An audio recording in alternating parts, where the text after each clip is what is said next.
Good morning, everyone. Welcome to day 2 of the Montana Board of Regents May 23rd meeting here in Great Falls. So I want to apologize for a few-minute delay in getting our meeting started this morning. We had a very impactful, informative hour of discussion and good counsel from the leaders of the Great Falls community, greater Great Falls community, from business, legislature, and supporters of this great institution. So this morning, Dean Wolf, any opening comments before we get into the substance of our meeting? No, the only thing I would really like to say, and I know they're not in this room, is to thank my incredible team at this campus for what they've done. And I want to thank the Regents for being wholeheartedly involved with our community and with what we do across the whole system. And I want to thank my education colleagues around the room, whether they're 2 years, 4 years, the flagships, for the incredible work that we all do for this state. So thank you. Very good. Thank you. Thank you, Susan. Thank you. Okay, as we look around the table this morning, Jana Carter Parsons is here representing the Faculty Senate from Great Falls College, MSU. Sorry about that. So, there we go. Okay. I guess that died for a lack of a second, if we would. So, anyhow, we welcome you again back to day 2. We're pleased to have Siri Smiley here from the governor's office. Good morning. Provost Makwa is joining us in lieu of President Cruzado. So we welcome all of you to the table this morning.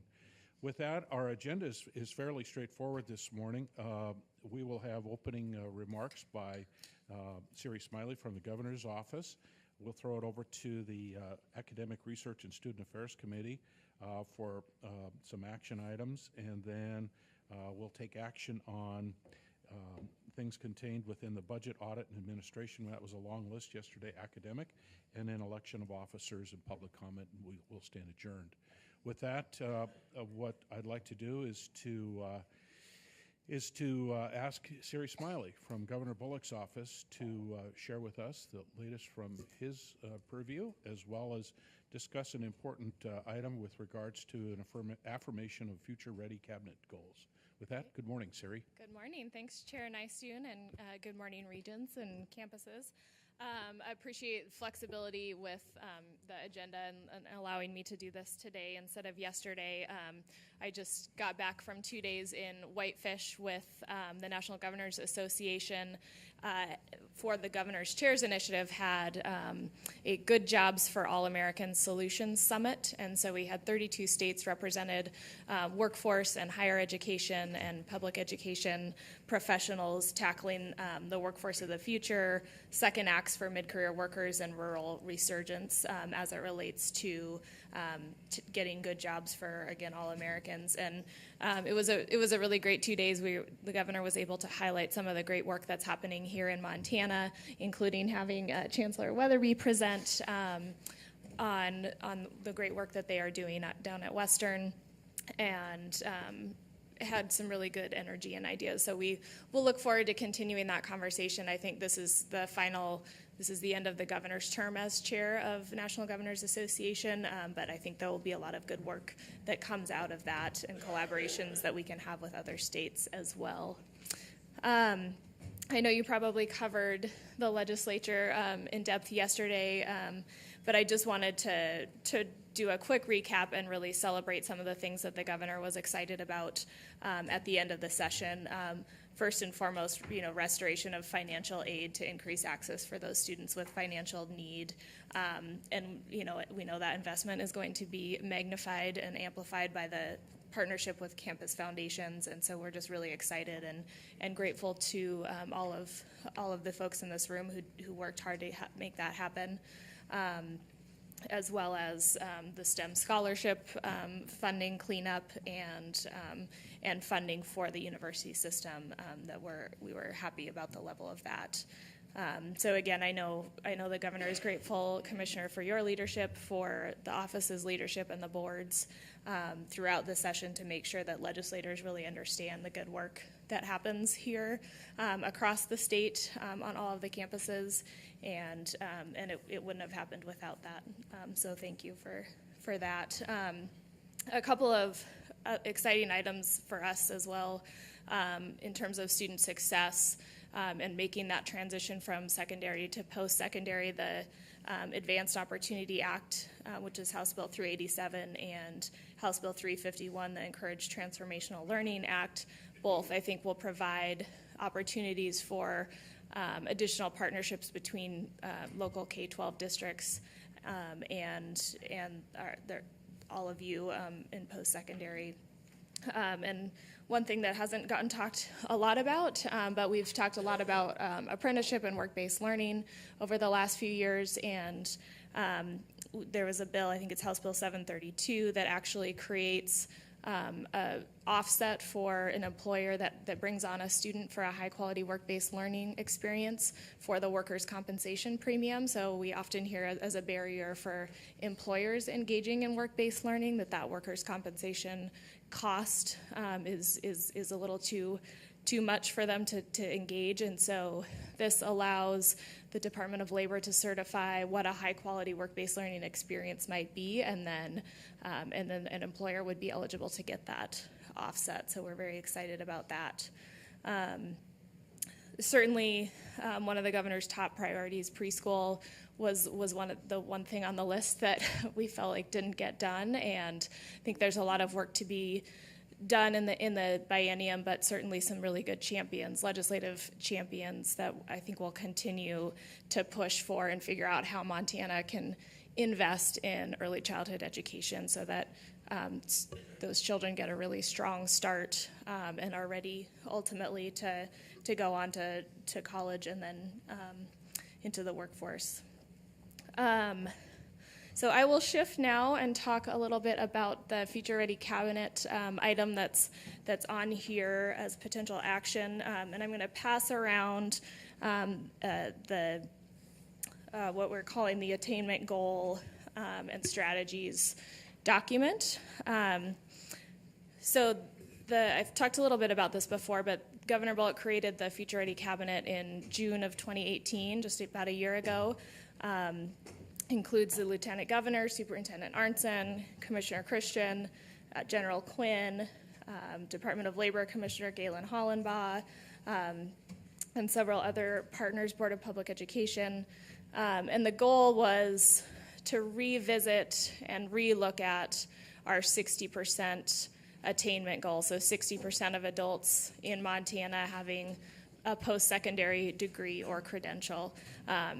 Governor Bullock originally set that goal in 2013, and so 5 years later just wanted to evaluate, again, is that the right number, and what are we doing across our systems to advance that goal, making sure that we're aligning it with our labor market information, what are the actual needs of the workforce when it comes to post-secondary degrees and credentials, and are we using that data to drive our strategies.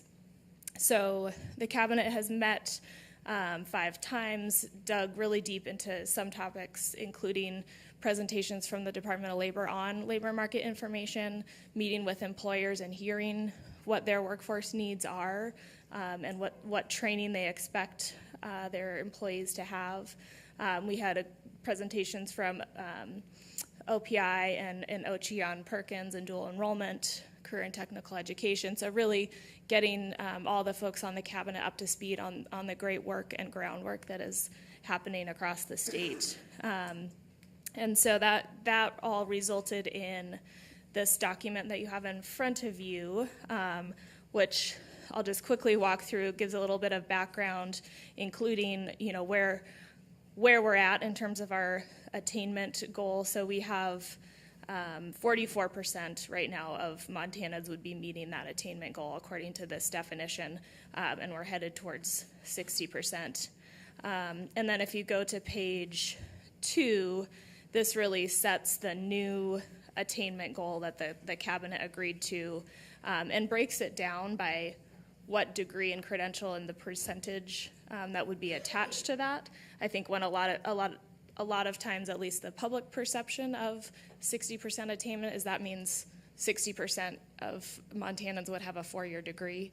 And so this really specifies both for all of us and for the public that it really is targeted based on what the workforce is going to need. So breaks it down by bachelor's degree, associate's degree, high quality certificate, apprenticeship completer, et cetera. So we've actually moved the target a little bit higher to 61%, again, based on specifically what we think the labor market is going to demand. And then the next few pages really dive into what are the strategies that will get Montana to meet these goals. So an emphasis on dual enrollment, on CTE and work-based learning, return to school and reverse transfer. We heard, and I know you were briefed yesterday on Become an Alum, and I think the governor and the cabinet are really excited about the potential there to really capture folks who may not have completed yet. Apprenticeship, certainly, and then retention and degree completion would be the sort of final strategy. And then just a recognition that military service is a really important way to enter those pathways and to capture training in another way. And then the final recommendation is just around raising awareness about the various pathways to a credential, to a good paying job, and tracking that and holding all of us accountable. So I know I went through that a little bit quickly, and happy to answer any questions about that. Ultimately, the governor and the cabinet have agreed to this document and really felt that it was important that we had buy-in and sign-off from the Board of Regents, the Board of Public Education, and the State Workforce Innovation Board. So each of those boards are also considering similar statements of support. So on behalf of the governor and the cabinet, hope that we can ask you to join in support of this document. So I guess I'll pause there, and if there are questions or if needs to be any discussion on this, happy to. Thank you, sir. Commissioner Christian. Mr. Chair, a little bit out of the norm, but we have prepared an action item for your consideration as part of Ms. Suri's presentation here, which does affirm the work of the Future Ready Cabinet. I would strongly support this effort. I will tell you in many states, and this is fairly common, but in many states, politicians have simply said, here's our goal. I applaud the governor for reaching out to K-12, to higher education, Department of Labor. This is a thought-out process about not what's the right soundbite or what do we want to do, but what is the state of Montana going to need in terms of workforce, and who's going to fill that space, and how are we going to fill it?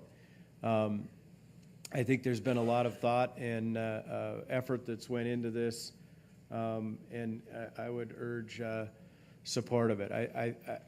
Ultimately, it may not be our goal, but it is what the state of Montana needs, and we are public higher education, so it falls upon us to figure out how we can support this goal. I think that's what we've tried to recognize in the item, and it certainly is something that we've supported on your behalf as part of the Future Ready Cabinet. Thank you, Commissioner. How about some discussion from the regents this morning? Regent Sheehy. Generally, I'm in support of this, but to the extent that we're tying our region independence to goals set by another body, I don't really want to agree to that. I do want to agree to diligently promote and pursue goals as indicated by the Future Ready, but I want to make it clear that we're not agreeing to rubber stamp or adopt goals set by another body. That's our job. Commissioner Christian. Mr. Chair, Regent Sheehy, I concur, but I think we've been careful in the language of this to say that we appreciate the work of the Future Ready Cabinet. We believe that that work has merit and meaning, and we would use our best diligence to try and work toward doing what is needed within this document. Other questions and comments? Regent Lozar. Thank you, Mr. Chair, and thank you, Siri, for the presentation.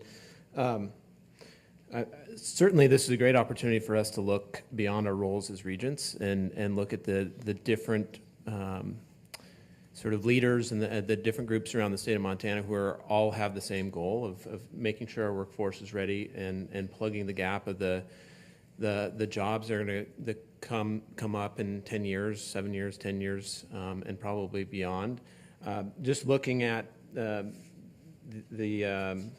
handout here, it's very promising to see, while this is, you know, the governor's and the Future Ready Cabinet's primary goals, where we fit in as a university system into every single one of these areas. And we've made significant headway in each of these areas over the last 6, 7, 8 years. So in terms of supporting sort of the general trajectory that's inherent in this goal, I think this is something that something that we should be looking at as a board. It also, just kind of going back to the conversation yesterday with Commissioner Hollenbaugh, the work he's doing in a couple of these different areas as it relates to the attainment goals by credential type, it's very obvious the synergy that's happening between DLI, the executive branch, between University of Montana, and as we talked about, sort of scalability of particularly the 125,000 Montanans that have some degree but no, or have some education but no degree. It seems like we will continue to be able to partner across all of our campuses to reach some of these goals, which I know are good for the state of Montana. So while I understand the independent side of it, and I'm glad you brought that up, Regent Sheehy, I think this is a strong goal for us to be watching and supporting as it moves forward. Regent Tuss. Thank you, Mr. Chairman. I too support this, and although an aspirational document, I think it's wholly consistent with what we've been discussing, not just at this meeting, but for several meetings concerning workforce, concerning readiness, and degree attainment, certificate attainment by Montana residents. I'm curious how we get there, and Commissioner, perhaps a question for you or your staff with regard to resources. What do you anticipate, should we go the direction of approving this in a more formal way, the resources needed to get there, to do this, from your office and from the various campuses of the MUS? Yeah, Mr. Chair, Regent Tuss, that's an excellent question. I think on a local level, it's clear that the governor has been an incredible supporter of higher education. I think he gets that part of the conversation. He's one of only a couple governors in the country that's actually increased funding to higher education. On a national perspective, I will tell you, you all know of my work on SHIO and other organizations. I've continued to raise the concern of we talk a lot about the workforce needs of the country and this 60% goal, 66% in some states. That sort of attainment rate with little conversation about the resources to get there. So that's a valid part of it. I think we are efficient and by all comparators a fairly streamlined organization. I think that the work will be challenging, but I think the document does a good job in pointing out some of the areas that we can look to, and the basis of this is that we're not talking about 61% of those degrees being baccalaureate level or above. It's a mix of what is needed, and I think we can fill that. I honestly do believe we have good capacity within our two-year system, something we heard a lot about this morning at breakfast.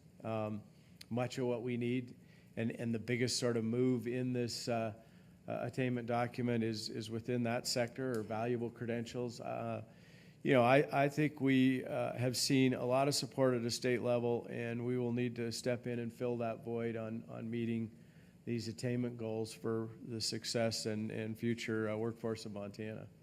It will be a challenge for sure, but if we're able to attract students to workforce demand areas and into the right sectors where they're getting the credentials that they need to be successful, and to move Montana forward in terms of what's outlined in the document, they also come with resources of their own, and we have a tuition side of that equation, and I think with the support that we've seen from the state, we can expand to see that this is a complete process that we can achieve.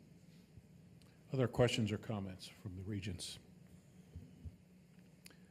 From a personal perspective, I'm an advocate for this. I want to acknowledge the work that has been done in this last legislative session, and I think this is a way that we can validate that and support that.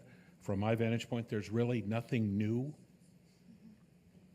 There's really nothing new in this document as it relates to setting goals as far as attainment. I think of the work that, for example, the Montana Chamber of Commerce does in their Envision 2026 strategic goal. Workforce development, economic development is their first priority. And I think we in the higher education community, in partnership with OPI and others, should support this endeavor. So, other questions or comments? Regent Sheehy. Just want to clarify, is this document that we just got, this is the outline that's referred to in the action item? Okay. Yeah. Thank you. Other questions or comments?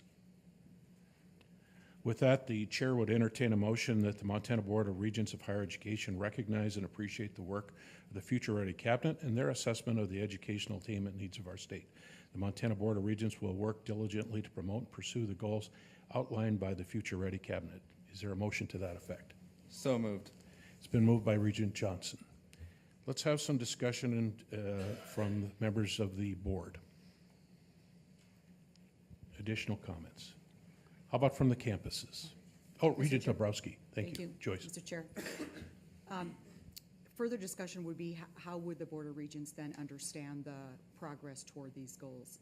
And our, I think it's clear to work diligently, but then I feel like there needs to be sort of an explanation of what does that look like. Do you want to take that? Ms. Smiley. Mr. Chair and Regent Dombrowski, that's a great question. So I think in part the reason for undertaking this initiative is that we had 5 years of having a goal and hadn't tracked it diligently. So part of the final recommendation in here is to actually create a dashboard and a public-facing accountability system so that the regents, as well as the rest of the state, can follow and track and know where we're headed. And this really is intended to be, again, sort of setting out the guidepost, and it probably will evolve as we learn more and as we dig further into the data about what's possible. But I think that's a great point, and I do want to, I just point you to that last bullet that is the intention, is to make sure that we keep this board and really the public updated about how that progress is happening. Thank you. Other questions or comments? Regent Sheehy. My only comment is that I really haven't had a chance to read this. It's 4 pages long, and I'm about to vote on something where I'm going to work diligently to promote and pursue the goals. And I would feel better even if we voted on this at the normal time in the meeting. I might have a chance to read it during the break. I just want to read it before I sign it. Okay, we can vote on it later. Other questions or comments? President Bodnar. Mr. Chair, Regent Nystuen, fellow regents or other regents, excuse me.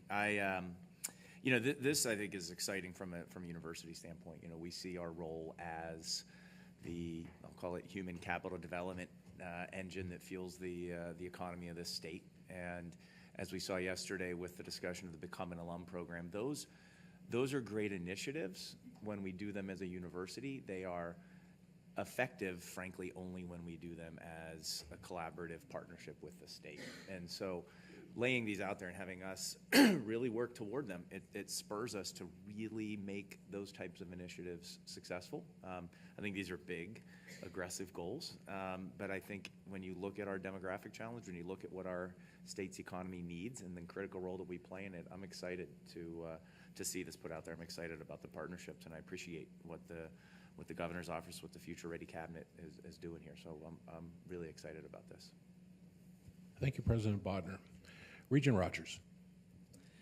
I too am very supportive of the work that's been done here. I'm excited to see and read a little bit more about this work as well. The one thing that I just want to ensure is in that final bullet point, we talk about implementing a marketing and communications campaign for students about the many pathways to success. And I know that OCHI has an exciting new initiative to open up those pathways and help students to understand where they can go in higher education, and just to ensure that all of these goals and initiatives would be done in conjunction with the larger MUS and leveraging each other to, boost us all up.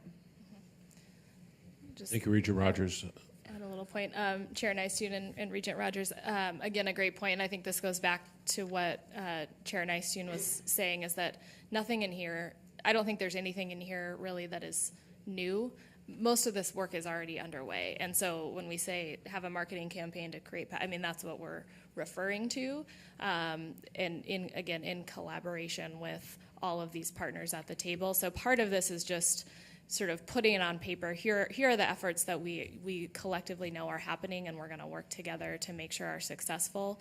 And there are some pieces that are new, the accountability, et cetera. But really, I think the point was to make sure that across our K-12, the university system, the workforce system, that we understand what each of those pieces are doing and sort of do it together. Thank you. Other questions or comments? If not, at the suggestion of the board, let's move this down into an action item after we conclude the Academic Research and Student Affairs Committee. Is that a deal? Okay. Very good.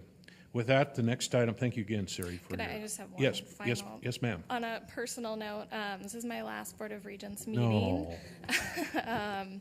And I realized as I was talking to some people this morning that the word hadn't really got out to this group. So I'm actually leaving the governor's office as of next week and headed to Denver to work for Education Commission of the States, which I know some folks are familiar with, and they work with all states on all education policy. So I hope that I will get to form new relationships with each of you in that role. But I just want to say that I'm really grateful for the time that I've spent with all of you. I've learned so much from being part of this community and this board, and you just have so much gratitude for the work that each of you do and that the campuses do for the state, just want to thank you for the opportunity to be here and to have spent time with you and learned from you, and I look forward to continuing that in a new role, I hope, down the road. Very nice. Thank you, Sari. We will sincerely miss you.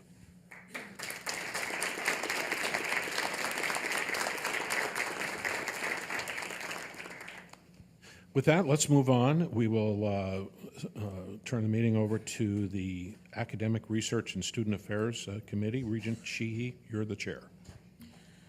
Thank you. Dr. Tessman, are you ready? We have a fairly short agenda today. We have only one item on the consent agenda. Is there any request by any of the board members to move that off of the consent agenda? No. Dr. Tessman, did you want to speak about the consent agenda item? All right. Let's move on then to action items. Level 2 executive summary. We have a number of these. You can find them on the attachment.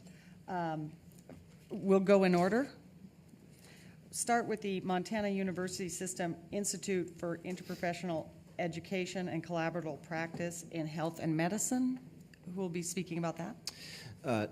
Madam Chair, members of the committee, I actually like to invite two individuals to come and speak about this Level 2 proposal. Provost Bob Makwa on behalf of Montana State University and Provost John Harbour on behalf of the University of Montana. This proposal really captures a lot of what we've been asking of our campuses. Certainly, as we think about new programming to help train health professionals in the Montana University system and throughout the state, we need new programming that addresses the key needs and brings campuses together in new ways. And so Montana State University and the University of Montana proposed this item together, and in reality, this is a system-wide item. We would imagine that down the road there will be additional campuses throughout Montana that participate. So it looks like we have Provost Harbor to kick things off. Provost Harbor? Excellent, thank you. Provost Mokwa and I are delighted to be working together to present this to you. The Institute for Interprofessional Education and Collaborative Practice in Health and Medicine, IP Institute for short, is a really important initiative for the state and for healthcare in the state. Traditionally, students in healthcare fields are trained in professional silos, yet are expected to function in complex healthcare systems that will require cross-disciplinary work and collaboration.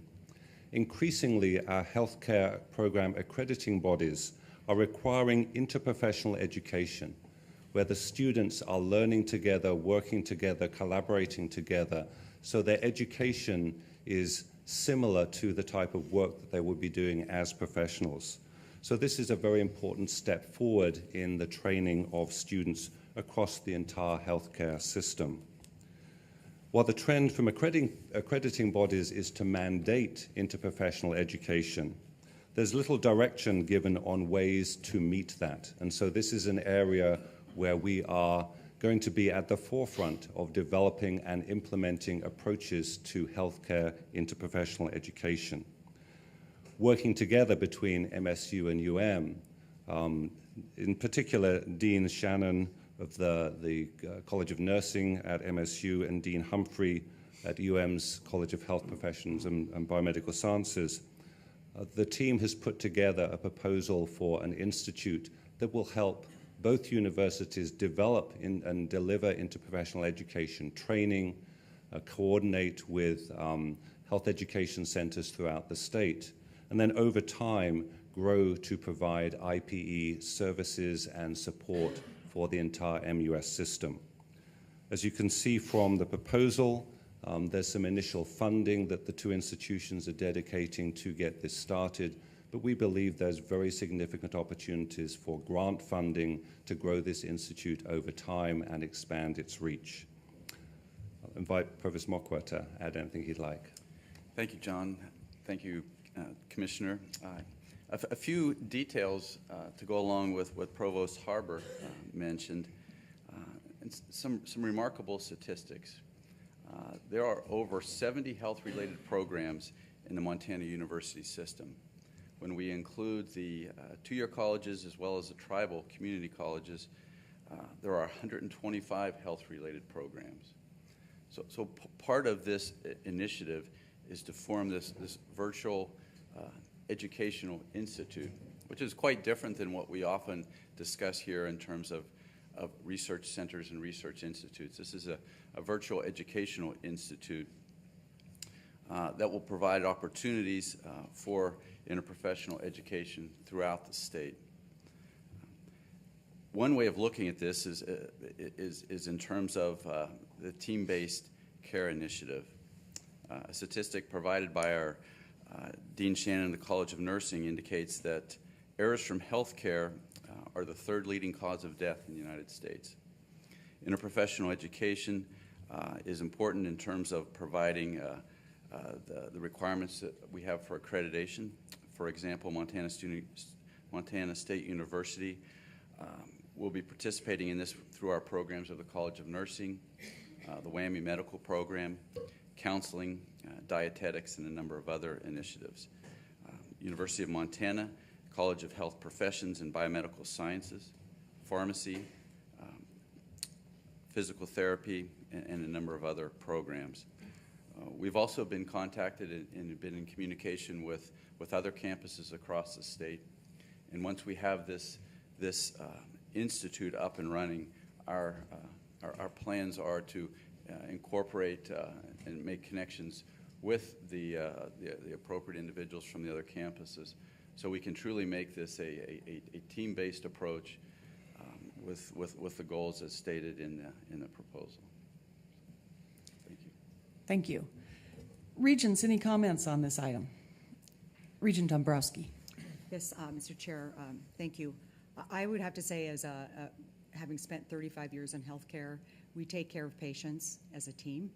And so in order to help our students understand that concept early on is critical to really taking better care of all of us in the state of Montana. So I applaud your efforts. Thank you. Any other Regent comments? Any other comments? Thank you so much for this. This is really an exciting development, and ours is fully supportive. The next item on our Level 2 agenda is the University of Montana Missoula Paramedicine. Thank you, Madam Chair, members of the committee, and I believe we have a couple of representatives from Missoula College here in the University of Montana to describe this item, and we'll lead with new Dean Tom Gallagher. Well, thank you. I appreciate the time to present this, and I'm going to turn this over to Department Chair Dan Funch from our Health Professions Department to speak to the specific nature of this. Thank you, Tom. Good morning, and thanks for hosting us. This program, I would argue, it'd be tough for us to find a better alignment with a two-year college mission than our proposed paramedic program. We've talked a lot about workforce development, and indeed, we're seeing this throughout healthcare. We're facing shortages, and you might even say acute shortages of workers in many disciplines. Paramedicine is no different. So our program would address this in a very direct way. We also believe it's an outstanding opportunity for students in at least two ways. We've got very competitive programs like nursing that many students don't get into. This program would be, if you will, a rebound major for some students. It would also provide a very convenient stepping stone or a way for students to develop their skills if they are continuing and pursuing degrees as a physician's assistant, med school, et cetera. So it accomplishes a number of important things for students. Finally, I would say, you know, it's an extremely a great example of a strong community partnership. Academically, you'll find that the proposal mirrors the state's three other existing paramedicine programs. It's not identical, but it's very similar. And what is unique about this program that we've proposed is that it's a collaboration with a private entity. Missoula Emergency Services Incorporated has been training paramedics for over 30 years in Missoula. We're fortunate to have folks from MESI here today, should you have any detailed questions about their background. But through this arrangement, we would use a faculty affiliate model, and we would work together to provide the program. MESI would serve as the host for the clinical rotations, in addition to many other hospital partners that we've already got. So in many ways, I think this touches the basis of, again, hitting on a great development for a two-year mission, and we hope to move forward with it. Regents, any comments? Regent Tuss. I would just like to support this. This is a big deal. When you do the type of work that I do in community development, particularly in rural Montana, this is critical. And try to find a paramedic, a new paramedic in rural Montana. It's not easy. So I'm glad we're doing this. Wish you well with this. And I'm curious, is there going to be, I know that you had mentioned the other programs here at Great Falls College, City College, and FECC. Is there collaboration with those colleges? Could you talk about that? Absolutely. We did reach out to the other colleges. We've had wonderful conversations and kind of, you know, how do we develop this program? What are the essential courses, et cetera? We borrowed heavily from City College's program. I would say that one of the ways that we, you know, paramedicine is essentially a place-based occupation and an educational offering, right? So that's why we have programs in different cities. Where I see great opportunities for future collaboration is in the states. There's kind of an emerging model of community paramedicine, where we can start to become proactive with healthcare delivery, getting paramedics to prevent emergency room visits for patients who just fall behind on their medications and such. So I think, again, because the programs are essentially place-based, our collaboration with other programs has been limited to, you know, here's what our program looks like, here's how we've structured it. And again, because we have a private entity in Missoula that's been doing this for over 30 years, that sort of means that we're using a slightly different model. So, okay, thank you. President Brodner.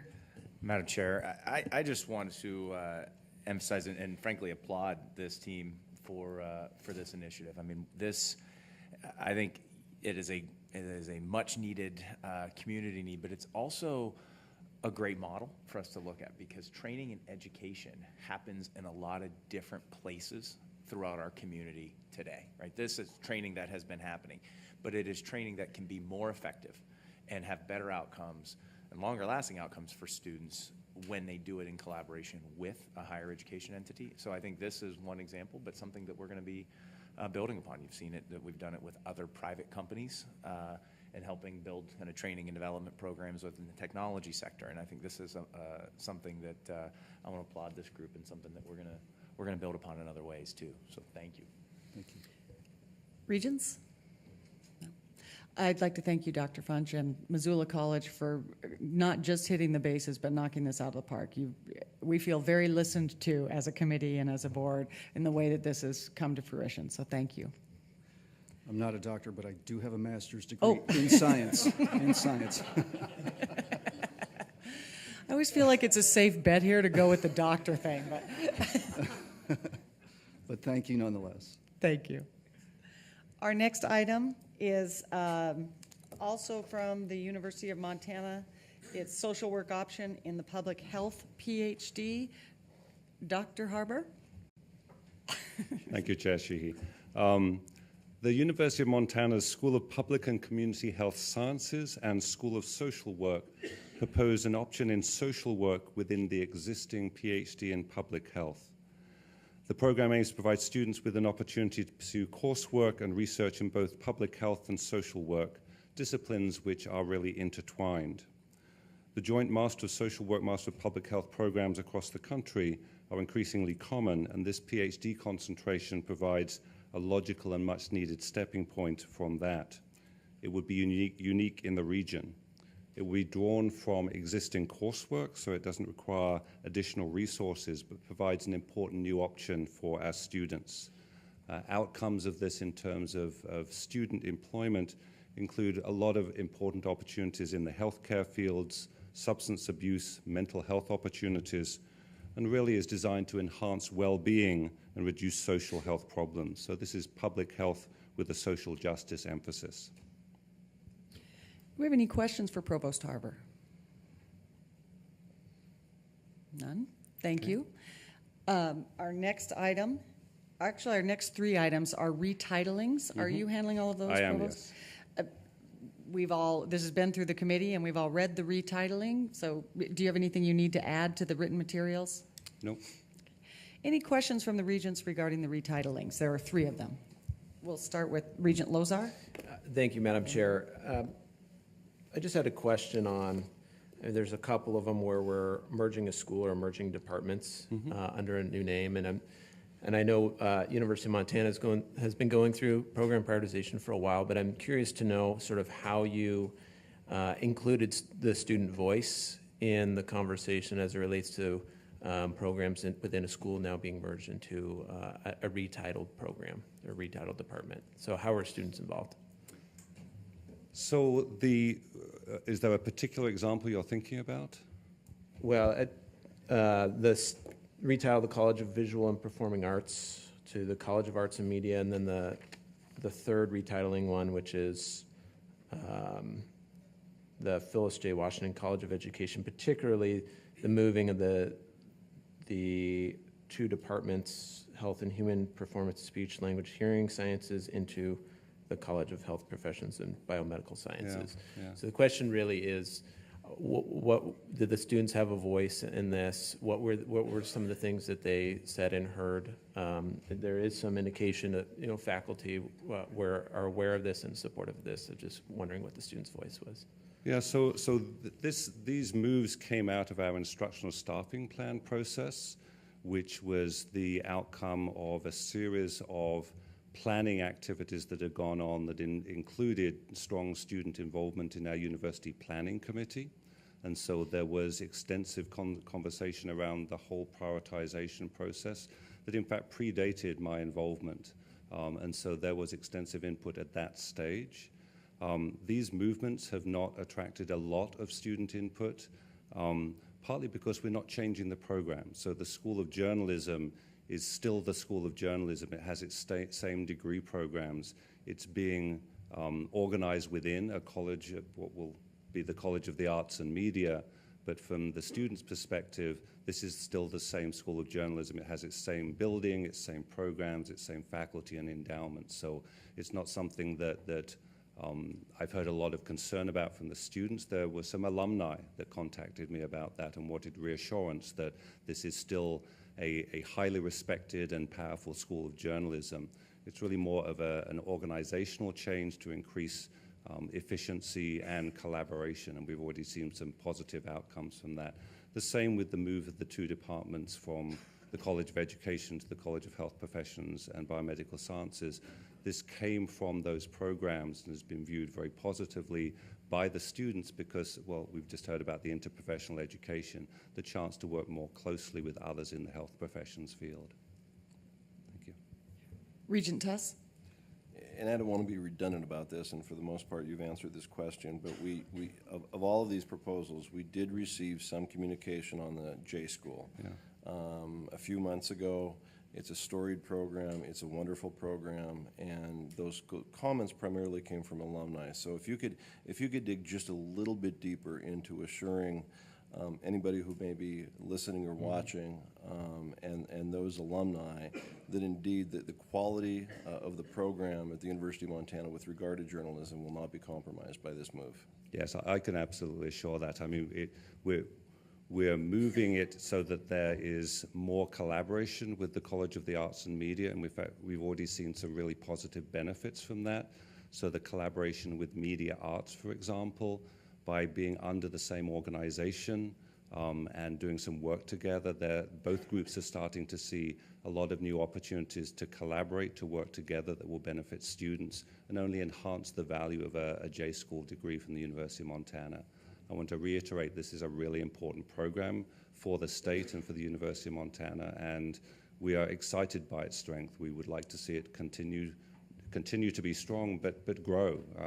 There are many opportunities for students here in journalism writ large, and our J School has been at the forefront of creating programs that reach out to the new forms of media and address issues of information literacy. Madam President Chair, Bodner. Yeah, Madam Chair, if I could add to that, Regent Tuss, the School of Journalism will remain the School of Journalism. The degrees, the faculty, the building, everything will be the same. From an administrative umbrella standpoint, it will operate within a College of Arts and Media, which, frankly, I think there will be benefits from. And as Provost Harbour mentioned, we've already seen some of those collaborative benefits. I think just to underscore what you said, this is a very important and very storied program. Journalism is an industry that is changing. Frankly, it's an industry, and it's not even an industry, it's a profession that is more important, arguably, than ever.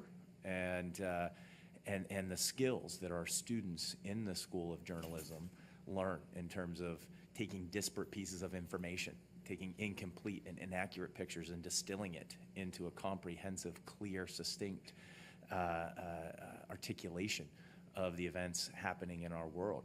Those skills are so immensely valuable, and that's something that we're going around actually talking to a lot of high school students, to communities in Billings.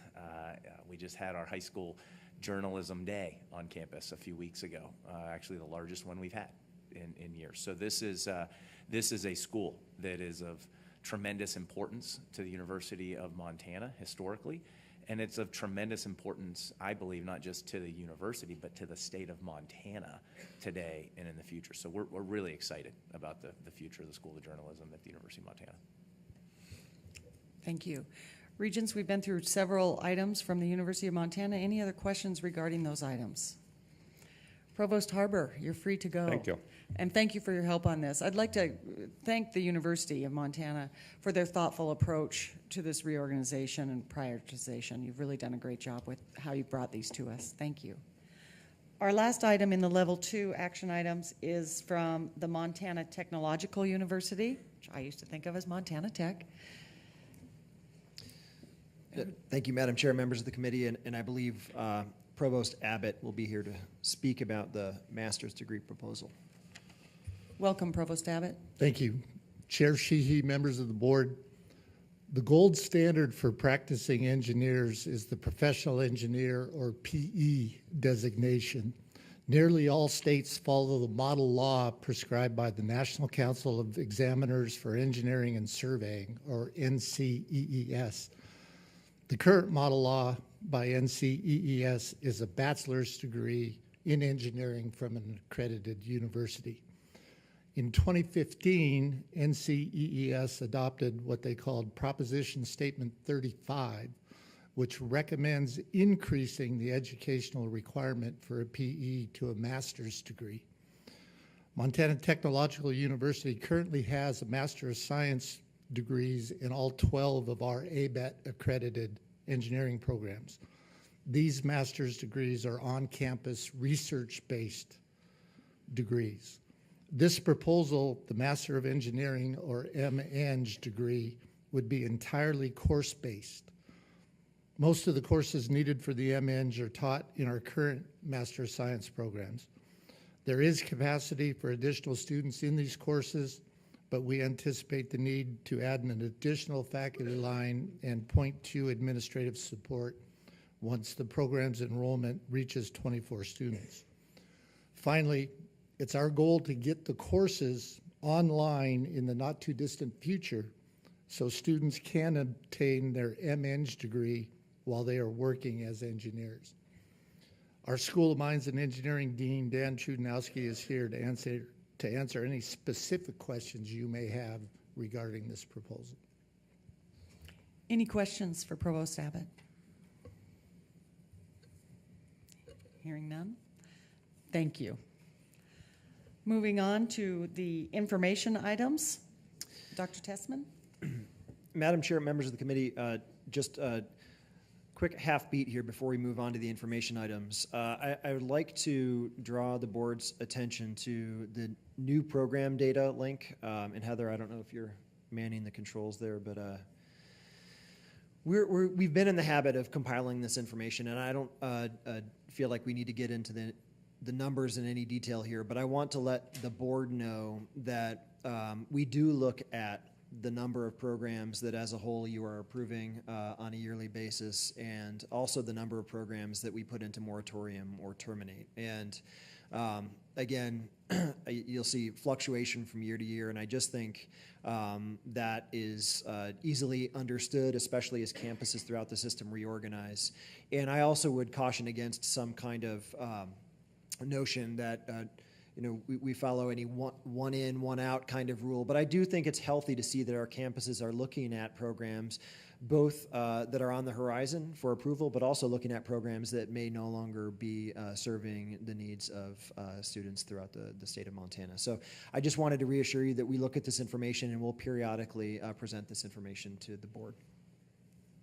Thank you. Information items. I think the first one is yours, Common Course Numbering. Deputy Commissioner. Thank you, Madam Chair, members of the committee. And I would invite our Director of Academic Policy and Research, Joe Teal, to the podium. Yesterday, after the meeting concluded, I was sharing a beverage with a colleague from one of our campuses who said, look, it's really important for all of us to make sure that we celebrate successes and achievements along the way, and we don't just look on to the next item. Joe will talk a lot about transfer in Montana generally, and he'll talk a lot about how there's great work yet to be done.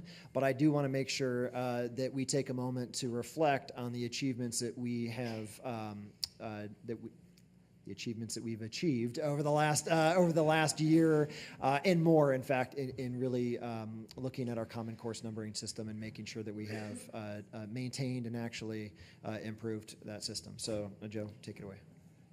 Thank you, Dr. Tessman, Madam Chair, members of the committee. I think that is some of the goal of this presentation, is to recognize a really large team around the state who've undertaken a massive effort because they think that common course numbering and our transfer tools are really, really important. You go on to the next slide, Heather. Thanks. And that's kind of where I want to start is by reminding you what Common Course numbering achieves in our state. So 1 in 6 students coming new to our university system are going to transfer sometime during their experience of higher education in Montana. And for those students, transfer means coming into a wholly new town, a whole new environment, a whole new academic structure, maze of administrative services and supports. There's a lot of challenges there. And one thing that we want to ensure doesn't happen is that confusion about how courses transfer doesn't leave students in the lurch. So what Common Course numbering does is it facilitates about 50,000 credits transferring each year, and it makes it so that that happens predictably and automatically without additional efforts on the part of students, their advisors, faculty, to track down course description, course syllabi, and make those comparisons in real time. And what we've discovered through this process, and what I'm excited to share with you, are the many ways in which Common Course numbering is a kind of a unique building block in the way that we've done it in Montana for other really important transfer tools. So one thing just to quickly remind you of is that the entire concept of Common Course numbering is based on the idea of the course learning outcome. Rather than debate what textbook we use, what exactly the syllabus content is, we look at what students should be able to demonstrate or do at the end of a course and use that as the means of comparison. And if you wish to, after the meeting, you can follow this link to an incredible web tool that we have that shows across the state the courses offered by each of our campuses. You can look there at learning outcomes that have been developed by cross-state committees for some key courses, as well as the learning outcomes used by campuses, each campus themselves for different courses. And what you might not be able to see here is that behind this web front and database is a really sophisticated tool that helps us to connect faculty together when new courses are proposed to ensure that the folks who know the content are the folks who are comparing courses for equivalency. And that process works very well. Next slide. However, Common Course numbering is a little bit over 10 years old, and about a year ago, there were some concerns that were largely driven by this number. That in March 2018, about half of all Common Course numbering courses in this database didn't have learning outcomes posted. So we didn't have the main source through which we would compare courses, and therefore there were a lot of concerns that we may be having courses either transfer that shouldn't, or that there may be a loss of confidence on the part of faculty in the integrity of this system that's really fundamental to transfer in this state. And so over the past year, I've been working with representatives from each campus who have been organizing large groups of faculty to try and reverse this course, and I'm really happy to report that we've accomplished quite a lot. So as of today, less than 1% of courses in the Common Course numbering system lack learning outcomes. Campuses have added more than 5,600 learning outcomes to courses in the Common Course numbering system. And I really want to break it down. This was, I think, previously a dreaded and hated chart because there was a lot of red and orange, and discovered that these are pretty useful, motivating tools. Now it's just lines of garish green. And really where I want you to look is on the right-hand column. These are campus liaisons, registrars, folks who work in provost offices, sometimes faculty, who work with me to organize and make sure that this system is up to date. And they've put in an incredible amount of time and effort because they think that this is really important. And a couple of them are in this room. Nathan Lindsay, I know, Sarah Mackey, and I hope that we can take a moment to recognize all of their hard work.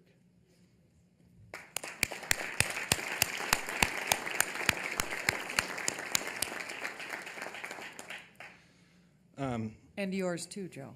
Thank you.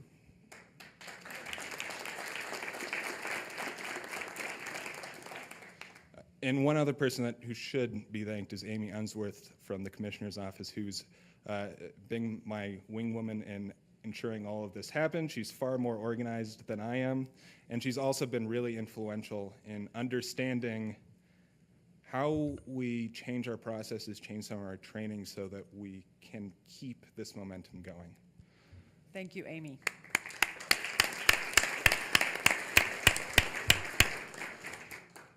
So one other thing quickly to note is that when we started this process, there were about 3,000 courses that existed kind of outside of the Common Course numbering system at the undergraduate level. And that's been, I think, an even more challenging process to negotiate, figure out how we merge rubrics, whether those courses need to be taught again in the future.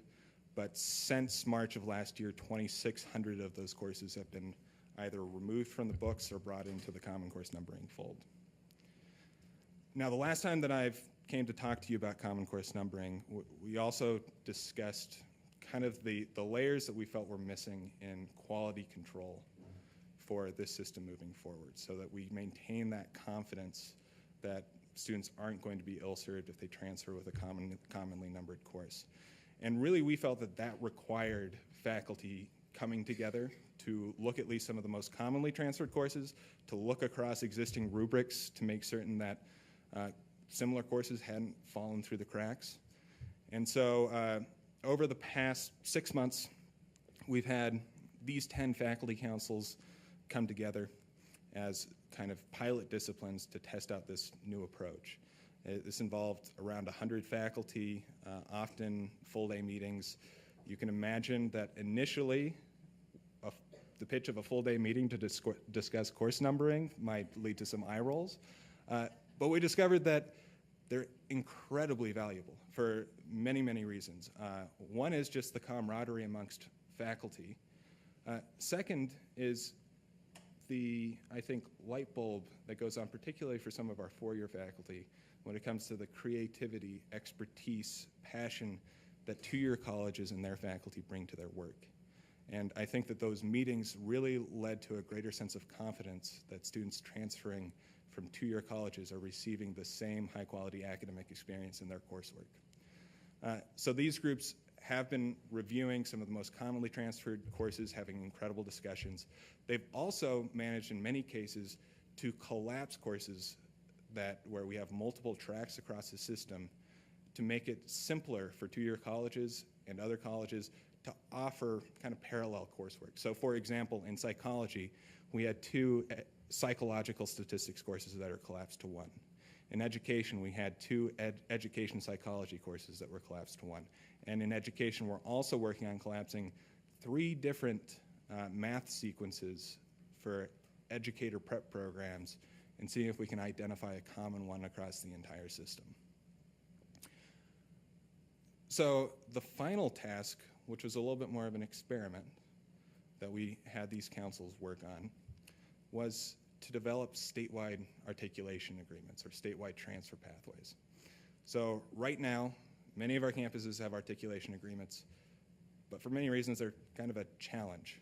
You can imagine we have many two-year colleges, 6 four-year universities, and each one of those in each discipline had to reach out individually to develop transfer pathways with everyone else. So for a student coming in, if they wanted to be on the right track, they have to know pretty early on where they want to go and why if they're going to get good advice. And their advisor really has to be on top of all of these incredible complexities of changes in different programs. So what we thought, let's see if sitting everyone down in one room, we can get to something better, more usable for students. And we have 10 of these draft transfer pathways that are working through campus processes right now. Attached to the agenda is an example that you can peruse, as well as some guidelines describing what students can expect if they follow one of these pathways, and how these are going to be updated and maintained over time. This was really exciting. I think it's going to be incredibly impactful. It's the closest I've ever gotten to a hallelujah moment from two-year college faculty, because it builds in some flexibility that Common Course numbering doesn't allow. Oftentimes, campuses do offer different courses that really are different courses, and there's good reasons why they do so. This makes it so that they can say, that's true, but maybe this block of courses can meet our expectations. And For two-year colleges, that means that they're no longer forced into Sophie's choices in terms of, do I offer MSU's course sequence or Montana Tech's course sequence or University of Montana's course sequence? We can agree on a single sequence of courses that each of those institutions can agree will work. The last piece that I want to talk through is that this work isn't done. It's going to continue. So our plan is to continue these faculty councils on around a 5-year cycle covering all disciplines. These are the councils that are going to meet in the coming year, and we've prioritized these councils' work so that by the end of next academic year, we should have transfer pathways covering about 80% of transfer students into 4-year universities. And really, there's a 3-year plan to get us to a place where we're excellent at transfer. This year's focused on Common Course numbering, getting that system into a place where it's strong, building in new controls so that we're confident on that base, testing out these transfer pathways that we're going to take forward in the next year, and then also some early work that I'm excited to share on our processes for transfer and how we communicate about transfer to transfer students. So 2 items. First, we have a system transmittal form. It's a form that's meant to make it simpler for students to transfer rather than applying to a whole new institution, seeking transcripts, tracking down their immunization records. They submit a form and an $8 fee to their current campus, and that campus sends all those materials over in bulk. While that works in theory, currently it's really underutilized and kind of ancient in its processes. They're still kind of faxing those forms between registrars. And so we've agreed to work on developing a web platform similar to the Common Course numbering platform that you saw earlier to provide a web form that will automate notifications, speed up that process. And because of that, some of the registrars are thinking that they can drop the current fee for transmittal forms. In fact, I'd like to recognize Joe Hickman from the University of Montana, who, in anticipation of this form, has already dropped UM's transmittal fee. The second piece is communications. So I'm working with a group of registrars who've self-organized to see if we can improve the university system's web presence and advice to transfer students, to provide clear advice, a home for these transfer pathways as they're developed, a home for this web form. So there's a single portal that they can all direct students to the same advice and resources. And really our long-term goal is to look at how we integrate transfer students, what the actual experience when they come to a new campus is. Do they have access, the same access to financial aid that new students have? Do they have the same access to an orientation experience that new students have? Do they feel like they have the supports they need to adapt to really a new and strange environment when they're undergoing a lot of other complex changes in their lives? And so I just wanted to leave you with 3 last closing thoughts. First is we have a lot to recognize and celebrate in the effort and care that's gone into making sure that these tools work for students. And I think that indicates the passion and importance that people across the system feel for these processes and for these students. Second is that this type of coordination, partnership doesn't really happen without a strong presence from the system office. And so something I've heard from campuses and liaisons is how important it is to have a watchdog, a facilitator, folks who are keeping track of transfer from the system. The final piece is we should recognize that if you look nationally, we're ahead of the curve. We have some places that we need to continue working, but we have tools in place that a lot of systems are envious of. If you look across the US, there are 5 states that have Common Course numbering across all undergraduate courses. Of those states, only 1 other is doing a statewide transfer pathway initiative of this type. So we're in pretty good company when it comes to transfer. That said, our hope is that we'll be even better in the years to come. Thank you, Joe. Any questions, comments? President Bodner. Just one comment to echo the thanks, Madam Chair. I think we talk a lot about student success. The priority number one at University of Montana is place student success. That's the center of everything we do. And I think it's obvious, but it bears repeating that this is grunty, hard, toiling work within systems that are Byzantine in some ways, right? And I would say that this is a great example of people saying, what is best for students across this entire state is more important than what's easiest for me. And I think there's a lot of people, we applauded some here that are here today, but a lot that aren't, and a lot that are working a lot of time in addition to their current job to make this happen. And it's hard work. And I just want to say thank you to that group. I mean, this is a true embodiment of placing student success first. So thank you very much. Thank you, President Bodnar. Regent Lozar. Yep. Thank you, Madam Chair. I think President Bodnar underscored what I was going to say. This is probably one of the things when we engage with students, typically that's one of two things they talk about is issues around transfer. Not to be too dramatic, but this is probably one of the biggest things that we've accomplished, in at least my time within ARSA in the last 3 or 4 years. This is as Paul says, this is a really big deal, and it took the right person at the helm, Joe, to be able to organize and gain the attention of folks from the campuses and to get them to volunteer and be a part of the process. So we really, really do appreciate the work that you've done in a matter of 10 months on this project. And the trajectory to where we're going to be in year 3 is going to make this university system really, really strong and stronger for our students in particular. I did have one question as it relates to kind of going back to the initiation on Common Course numbering in Montana. We had reached out to our private schools in the state, and we had reached out to the tribal colleges in the state, knowing that those are Montana students that are going through those institutions. They're not in our system, I get that. But in this process over the last 10 months, have we reached out to any of our partners outside the MUS to see if they want to be a part of this process? We have, and we plan to continue. So Common Course numbering itself, as we mentioned, is labor intensive. And I think that in terms of tribal colleges in particular, we need to find some more ways to make it less labor intensive on their front to initiate and maintain.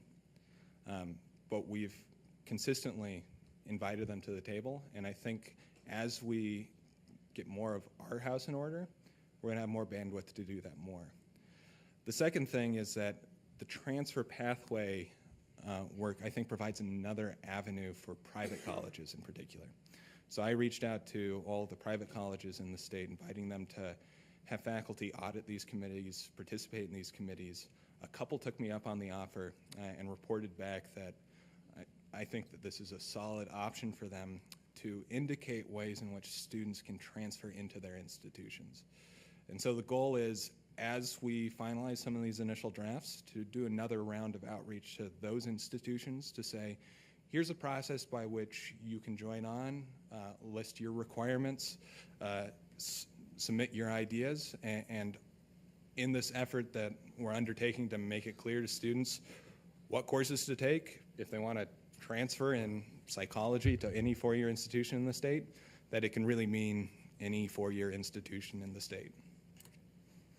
Provost Makwa.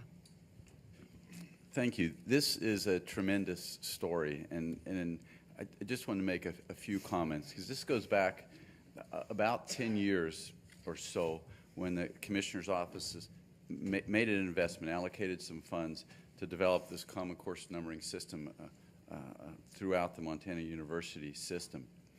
And that's important, and it's primed the pump for many initiatives that we've been able to accomplish over this last decade. And often it goes without, it happens behind the scenes, but things like math pathways, co-requisite education, these transfer pathways, would not be possible to the level of achievement that we have seen without the Common Course numbering system in place. We've worked with many national organizations like Lumina and the Dana Foundation and Complete College America, and we sit around with other states. They're envious of us because we have Common Course numbering and we're able to move so quickly, and that's why Montana is one of the leaders in many of these kinds of national initiatives. Joe mentioned 2,600 new courses have been updated in the Common Course numbering database. That's a big lift, and I will reiterate what others have said. That's at least 2,600 individual meetings on our campuses by the liaisons. So a lot of work has gone on. It wouldn't happen without the leadership that Joe and Brock and others in the Commissioner's office have provided. Back in March of 2018, the chief academic officers met, and I think it may have been in Dillon, and that's when President Sek was still with us, and he made this pledge, and that's when the numbers were like 40 or 45%. And he said by May of 2019, those numbers are going to be at 100%. And then he turned to Joe and he said, "Good luck, because I'm going to Carroll College." And Brock stepped in, and Brock and Joe shepherded this through, and that is an amazing accomplishment. And I guess I'll end on just three things I want to reiterate that Joe has mentioned. One is in this revitalization of Common Course numbering, there was a heightened focus on learning outcomes. And that's important. Mm-hmm. It connects and aligns directly with our accreditation processes and an assessment and the focus and emphasis we put on assessing learning outcomes. So that was a great idea, and it will provide sustainability of this into the future. The second, of course, is updating all the courses that have been developed or changed over this decade. And the third is to develop a systematic way of ensuring sustainability of this into the future. So we don't have to go through a revitalization every 10 years, but rather a continuous process of updating and cleaning up the system. So I guess kudos to you, Joe, for leading this. It's important, and it really will enhance student success. It's a very student outcome focused initiative, and the students are going to benefit from this for some time. So thank you. Thank you, Provost. Regent Johnson. Director Teal, I just want to say thank you. You and I had our first conversation last year while you were still across the pond. And the work that you have done the past 8 months while at Ochi and beforehand is tremendous. If it was in place before I got to where I am now, my trajectory may have been different. So personally, for myself and other transfer students, thank you. Dean Wolf. The one thing I would like to also compliment you on, and all of my colleagues, is the importance of orientations for our transfer students, because when they do leave our smaller institutions, they're used to small class sizes, a lot of interaction with their faculty members. They go into the larger institutions and they are lost. And the incoming freshmen have that opportunity to learn about the culture, but the transfer students haven't had as much of that opportunity. So I really applaud that work as well to make them feel welcome. So thank you for that. Thank you very much. Anything else? No. I would be remiss not to give a shout out to my sister, Mary Moe, who began this effort decades ago. But every garden needs a gardener, and this was a big job. So thank you very much, Joe. I think you get to keep standing. You get to hear from me more. We'll go to our next item. Thanks, Madam Chair, and thanks, members of the committee. I will invite Christine Miller, our Student Success Specialist, to the podium to join Joe. And then I believe, Joe and Christine, you wanted to have Provost Arnold, Provost Harbor, and Sandy Bauman, Chief Academic Officer and Associate Dean at Helena College, to the table. It's hard for me sometimes in these with these agenda items not to get out ahead of myself because I'm excited about the content there, but no spoilers. I will tell you that internally when we have notes on these agenda items, sometimes we'll have some bolded items, and this is a bolded item for me. I am very proud of the work that's gone into developing this concept, which we're calling Montana Project 10. I will let Joe and Christine talk more about it. But I want to let you know why I think this is so important. This system, state of Montana, has had a number of student success initiatives. I mean, the Common Course Numbering Initiative is a student success initiative. Some of the big external grants we've received, the TAC grants, for example, student success oriented. I think that in 3 years and 5 years, Montana Project 10 will be right alongside these initiatives as major success stories, maybe even more so. Why is it important? And I'm conscious of the student success narrative yesterday with respect to our program fees. Specifically, this is a retention and completion initiative, but it really does address multiple facets of student success. And I think all of us in the room would agree there's nothing more important than what we do than promoting student success throughout the different institutions in the Montana University system. This project does involve collaboration. We have 3 campuses that have agreed to participate in this initial pilot, but ultimately this will be an initiative that can be scaled and would be engaged by all of our MUS campuses. You'll come to learn that this project really represents the kind of iteration and kind of thoughtful, intentional experimentation that we need to engage in as a system if we really want to learn about what works and also what doesn't work. That will help us allocate our finite resources most efficiently moving forward. And so I think that's another reason that is quite important. I would also tell you that it's an example of bringing in best practices from across the country. You'll hear a little bit about the City University system of New York. Some other systems across the state have implemented various elements of Montana Project 10. But importantly, it doesn't neglect what's going on already in the state of Montana. For some of you who know a little bit about the Hilleman Scholars Program at Montana State University, there will be familiar tones to this presentation, and that's because we believe in the success of the Hilleman Scholars Program. Karina Beck, many others on the MSU campus have helped really move the needle in student success with that program, and it's this conjunction of national best practices and context-sensitive best practices that will help make Montana Project 10 successful down the road.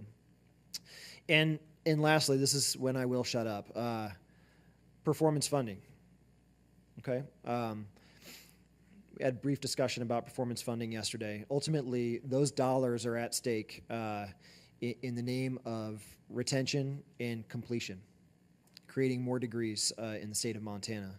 And this pilot project is connected to performance funding. This is a way for us to take some performance funding dollars and distribute them back to campuses in a way that directly serves the purpose of performance funding. And so as we work through the Budget and Finance and Audit Committee meetings yesterday, I thought, well, sometimes it seems like we're living in different worlds, ARSA and 2-year and budget. This brings that together in a way that I think really exemplifies the kind of work that we should be doing as a board and ultimately as our office supporting you all. So I'm done. Really excited to hear from Joe and Christine. Welcome. Thanks for the introduction, Deputy Commissioner Tessman.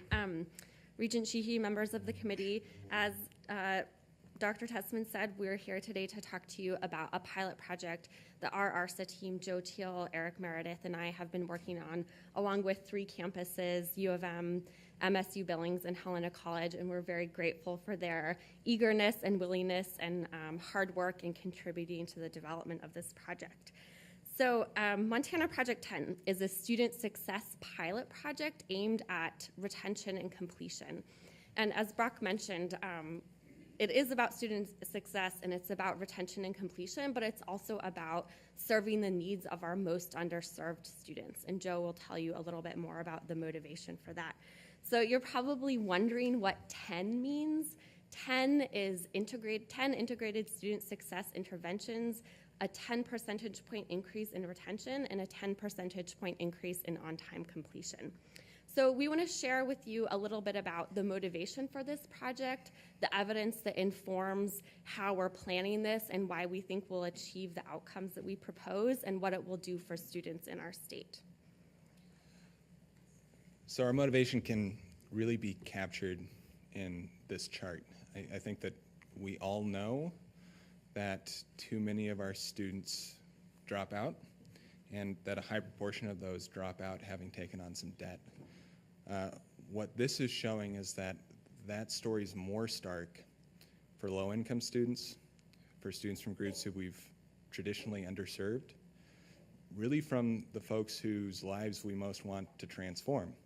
And those are groups who increasingly are going to make up a larger proportion of our student population. So if we look at all of our incoming students, these are their outcomes. For low-income Pell-eligible students, 60% drop out, 50% drop out having taken on some student debt. So our system and our campuses have done a lot to address what we know is an increasingly diverse student population and address the barriers and challenges that population brings to the university system. Co-requisite support, math pathways, Provost Makwa was a big part of that effort. 15 to finish, structured schedules, high impact practices. These are all really significant things that our system has been working on. Right here at Great Falls College, we see structured schedules happening with the 8-week advantage and the really positive outcomes that you're just learning about with that right now.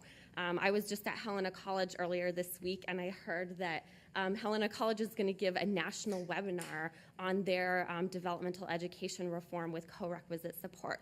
So we really have been leaders in a lot of these retention and completion efforts, and we've done great work. But we also know, given what Joe just showed us, that we have more work to do.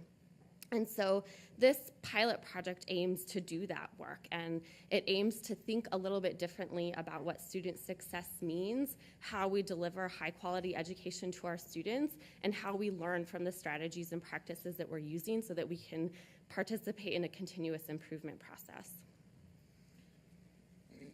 Yeah, so this pilot, it's really drawing on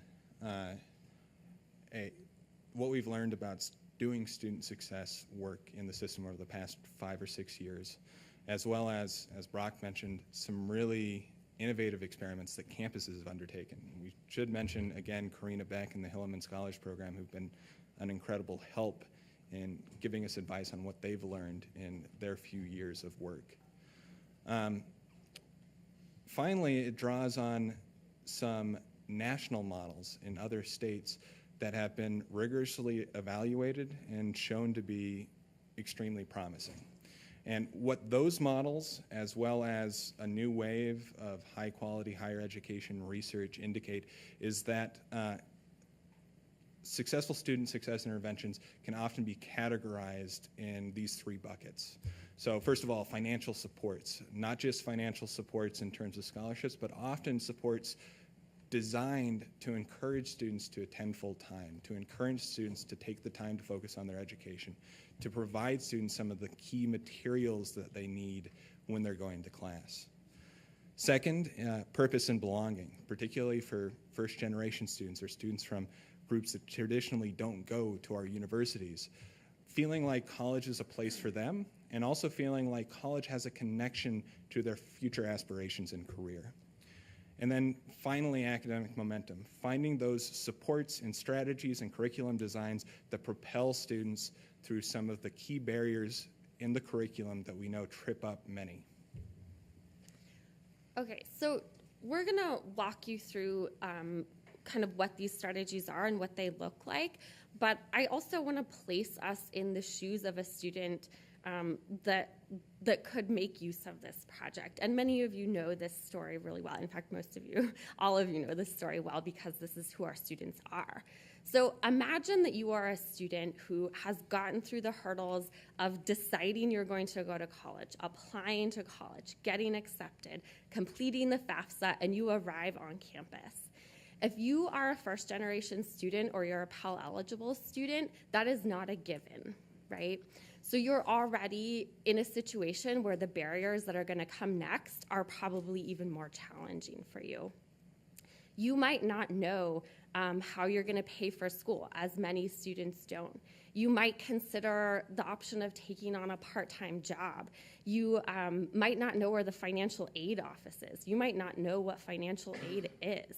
right? You might not know how to talk to professors. You might not have the study skills or know if you have the study skills to help get you through your academic career. And all of these things might lead you to think that maybe you actually don't belong. And instead of understanding that as a pretty typical and common experience that many students go through, you might see all of that whole, set of situations as a reason why you don't belong in higher ed.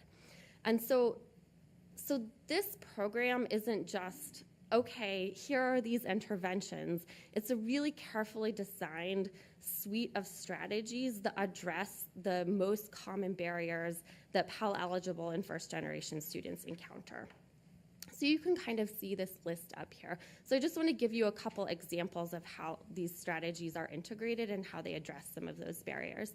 So under financial supports, you'll see scholarships and textbook stipends. And then under academic momentum, you'll see a full-time schedule. So as Joe mentioned, the scholarships in this program are intended to support students and encourage them to attend full-time. We know that students who go part-time have a longer time to degree, that eventual degree, if achieved, is significantly more costly. And we also know that longer time to degree gives students more opportunities to stop out or leave their education, making it less likely that they'll finish. And so those supports they go together, right? The textbook stipend also gives students a financial support to help them have the materials that they need to actually be successful. Instead of skipping buying that really expensive textbook, they now know that they have what they need to be successful in class. Similarly, if you think back to the student that Christine described, for many of these students, particularly first-time students, coming onto campus is a scary experience. It can be an alienating experience where they're not certain if this is a place where they belong or can be successful, and might not have some of the social capital to think through how it connects to what they want to do in their life. And so there are supports here, orientation, freshman seminar, career development support regularly through the first 2 years that try and give students that strongest possible start so that they have a sense that university is a place that they belong, university is a place where they can succeed, and university has a connection to what they want to do with their career and their life. So if I were you, I might be asking myself, well, what is so different about this program? Because as you all know, many of our campuses have really good career development centers. They have good freshman seminars. They have orientations. And these things are all really great for many of our students. This program tells students just how important those are by incentivizing them. So, and there's one in particular I want to talk about here, but so if a student attends, for every month that a student attends a career development opportunity or talks to their advisor with certain benchmarks kind of built into this program, they'll get a monthly incentive. So other models that we've looked at have done like a Metro card. Obviously that isn't so relevant here, but we might do something like a $50 grocery card, right? That would kind of meet some of the basic needs of a student and like actually make a real material difference in their lives, and also do the thing of encouraging them to use services and supports that we know make an impactful difference. One really key piece of this is the high-touch advising. And so when students are incentivized to use advising in a way that, that both helps them advance their academic life and also kind of develop their sense of purpose, that advising is much more personal in this model because the advisor has a significantly lower caseload of students than is typical. And so that's really one of the essential pieces of this.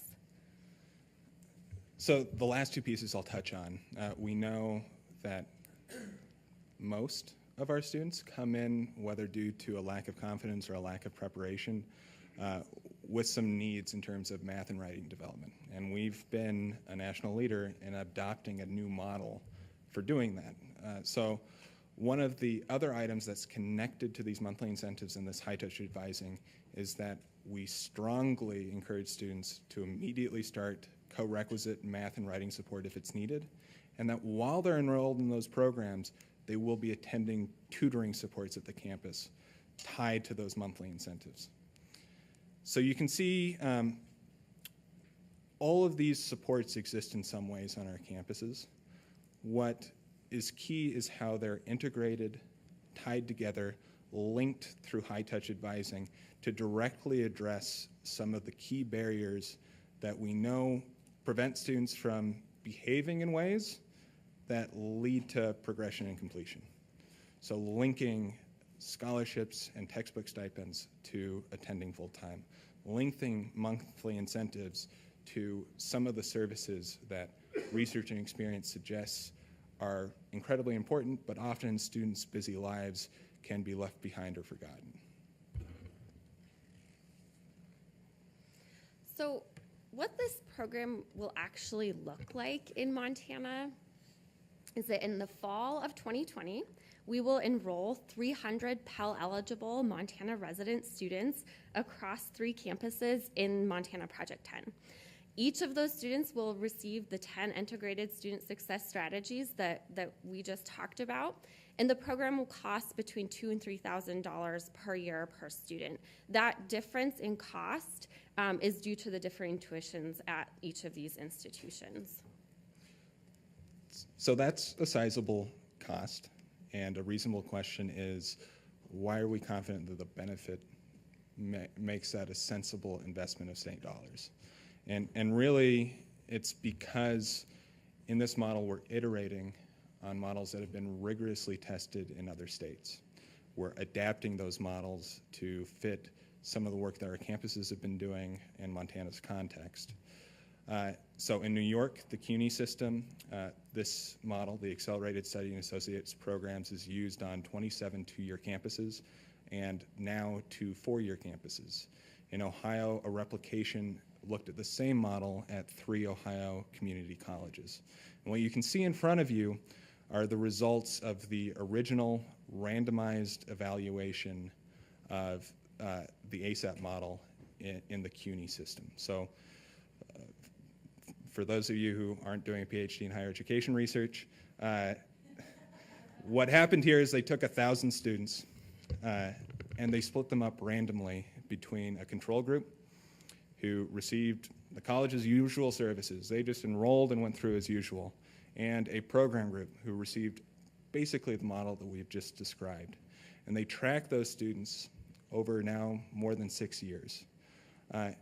And what they found was that 3 years in, 150% of usual time for these 2-year students, the program group was graduating at double the rate. And in fact, if you track it out to 6 years, the control group never catches up to that graduation rate that the 3-year students had achieved in 3 years. MDRC is a really highly respected social research firm that uses some of the strongest social science methods out there. Their president was quoted as saying, "This is the largest impact of any post-secondary evaluation we've seen or conducted." What I also find compelling or exciting about this evidence is that the CUNY system at MDRC did a detailed cost analysis. And as we just said, per student, per year, these supports cost money. It's more expensive on that metric. However, if you instead count the cost per degree granted, this is more efficient. It costs less to produce a degree using this model than what CUNY previously did. And that also means that there are fewer students who are in that bucket of having enrolled with the expectation of getting a degree and ending up taking on debt and dropping out.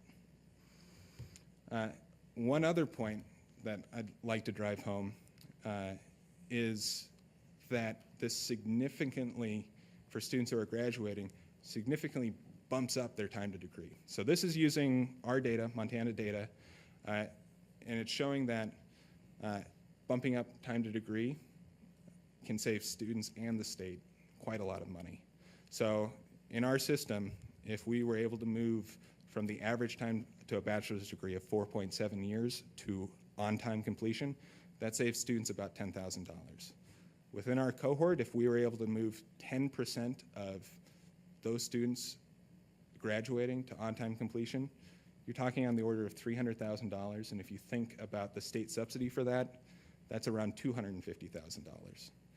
If you scale that to an entire incoming freshman class across our state, it would save the state on the order of $9 to $10 million. Those are just for students graduating sooner. Under this model, our hope is that we graduate more students, that we graduate them faster, and that we also end up with fewer students taking on debt and dropping out. So under those metrics, we think that there's a clear value proposition for state taxpayers on why this is a way that we should be providing our education these days.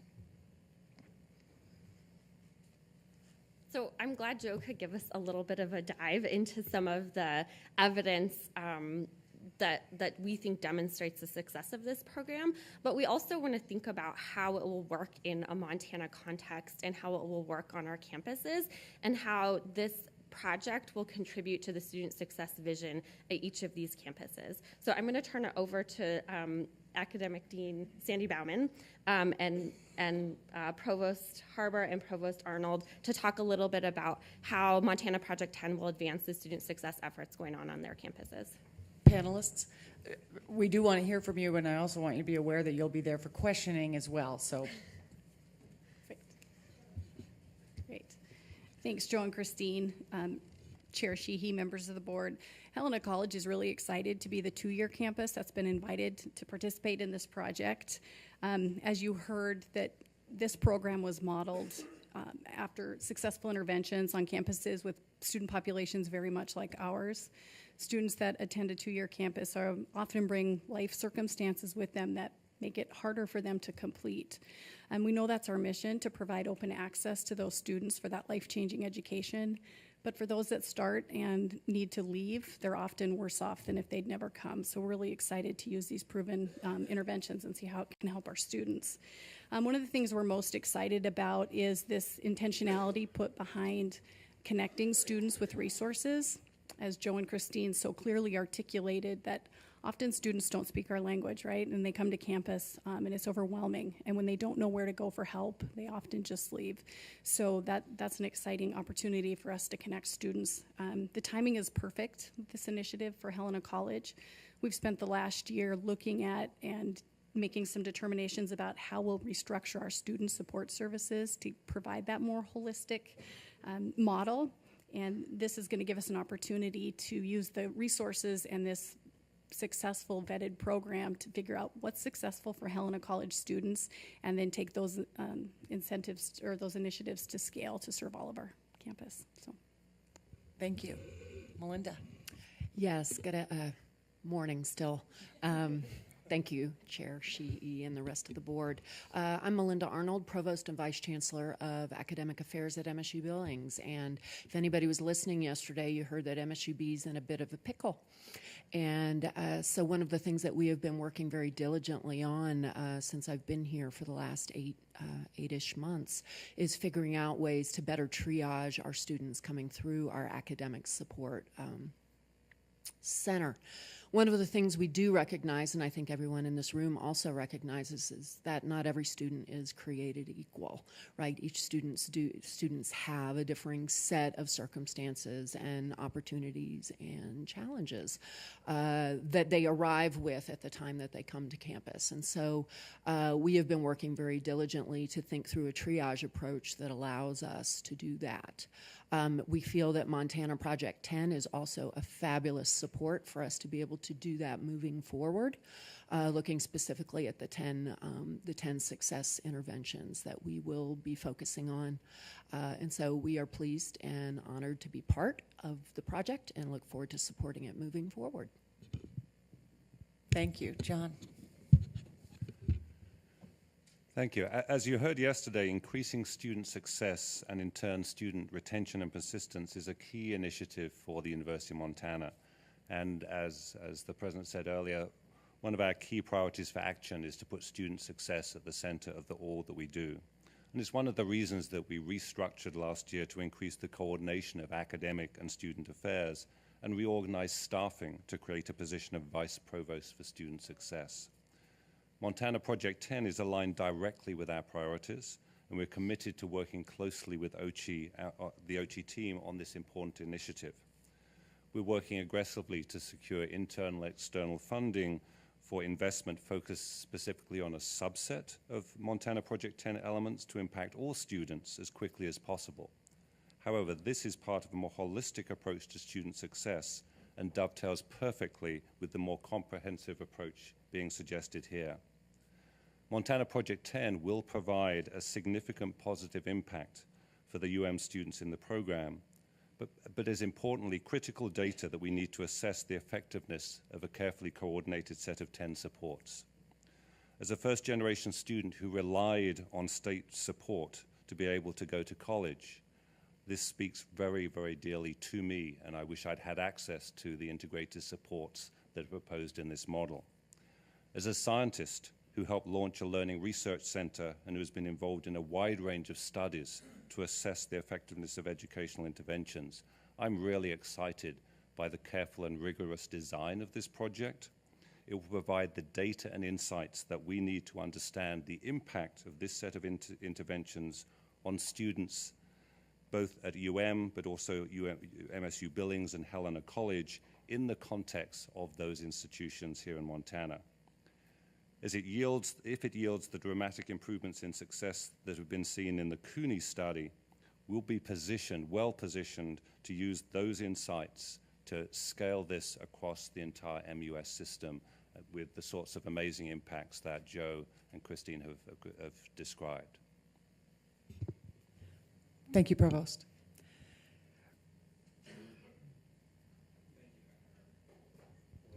Thank you, Dr. Harbour.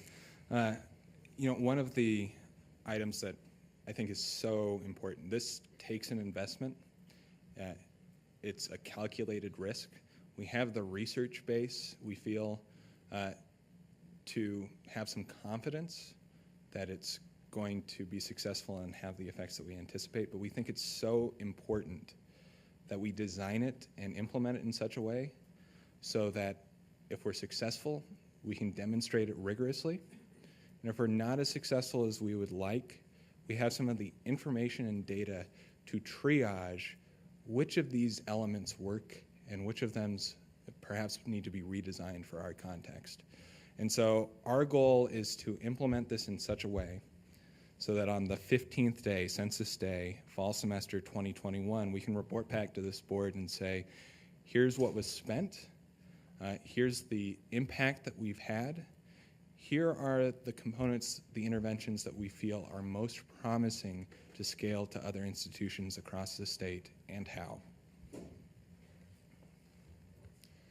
So as we're concluding here, I just want to leave you with one thought. So Joe and Provost Harbour talked about this as a pilot project, and it is, and we're going to learn a lot, and it's going to have some really exciting impacts. But I also want to just step back from that a little bit and think about the impact that it will make immediately. So there are 300 students in this pilot project, and that's a pretty sizable portion of all of our incoming students and even a bigger proportion of our Pell-eligible students. And so really what this project is about is changing the story that you see here for our Pell-eligible students. And right now that's 300 students, but in the future we know that it will be even more. So we're ready to stand for questions if you have them. Regents, questions or comments? Regent Lozar. Thank you, Regent Sheehy, and thank you for the great presentation. I don't have any questions. I just have a comment around, I'm assuming a portion of the remaining balance in performance funding is going to be used and leveraged for this program. And I know the board has, I assume that's accurate. And I know this board has, since the onset of performance funding, sort of grappled with different iterations of what do we do when there is campuses that don't reach their full percentage of the available funds for performance funding. I think we've had some grant back provisions that we've tested throughout the last 2 or 3 years, and I think this is a model that to me is much stronger than what we've done in the past at the board level and at OCHI, and this is very much driven by the vision, the ultimate vision of performance funding, it being right around retention and completion. And so I appreciate the willingness for OCHI to be thinking differently and to be using sort of the research and best practices around the country to find something that we know works other places, but being thoughtful enough to ensure that it's context, it's campus, and it's place-based for our students. So thank you for the work, and we're excited to see the presentation in 2020. Any other? I see former Regent Barrett is in the audience, and Steve, did you have any comments about this? I've learned that you are interested in it. I do, thank you. We'd like to welcome you to the table as a former member, rather than make you wait for public comment. Well, I appreciate that, because at my age, waiting's hard. Anyway, Steve Barrett from Bozeman, Chair Sheehy, Chairman Nyston, Commissioner Christian, the rest of the regents. It's really, really a pleasure to come back here. I see a lot of faces that I recognize, and I do have to take a moment before I talk about this, which I want to spend a few minutes, to just reflect back on your previous item on the Common Course numbering, because we started that when I was on the board. Commissioner Christian was there, and the mighty Mary Moe,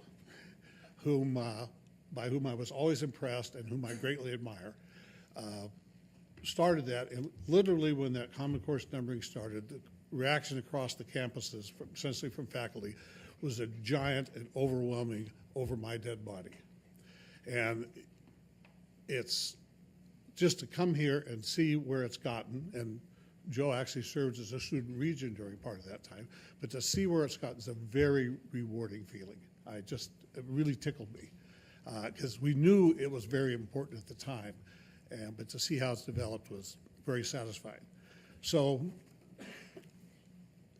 I realize this program is an information item. You've already made some decisions about this, but I wanted to add something, because we have, you've heard some reference to the Heilemann Scholarship Program in Bozeman, which is much similar, but because that's evolved now, the first cohort of those students will graduate next spring. So we have some actual hands-on experience, which yields some empirical data that's Montana-based that will be relative to you. So I want to talk about a few facts, and then talk about what's happened there, and not in a detailed sense. They already know more than I could describe to you about it. But thinking about the body that you're about to address, which is students whose previous pathway doesn't suggest they're going to be the best candidates. Well, in the 2017-18 school year, there were almost 68,000 K-12 students in the state on free or reduced lunch, up 16,000 from the previous decade. I mean, at that time, 46% of Montana youth are eligible for free lunch. It's starting to, you start to hear the word Pell eligible when you start hearing that. Our state has experienced steep increases in children that in foster care or grandparents raising children. In fact, Montana is in the top 5 in the nation of that sad statistic. The implication is that we're going to be facing more challenging student cohorts in the future. Students whose background, test scores, life experience are not in line with what we have seen typically obtain success. And so we have to think about how do we provide access to these students, and we have to remember and keep in mind that access means more than just getting in. It means having a meaningful opportunity to succeed. In line with that, and consistent with this, MSU has the Heilemann Scholarship Program. For those of you who don't know, Dr. Heilemann was an MSU grad and is since deceased. He was one of the premier, if not the premier, vaccinologist in the whole world. Many of the very vaccinations we're reading about in the papers today, all these ones, he developed.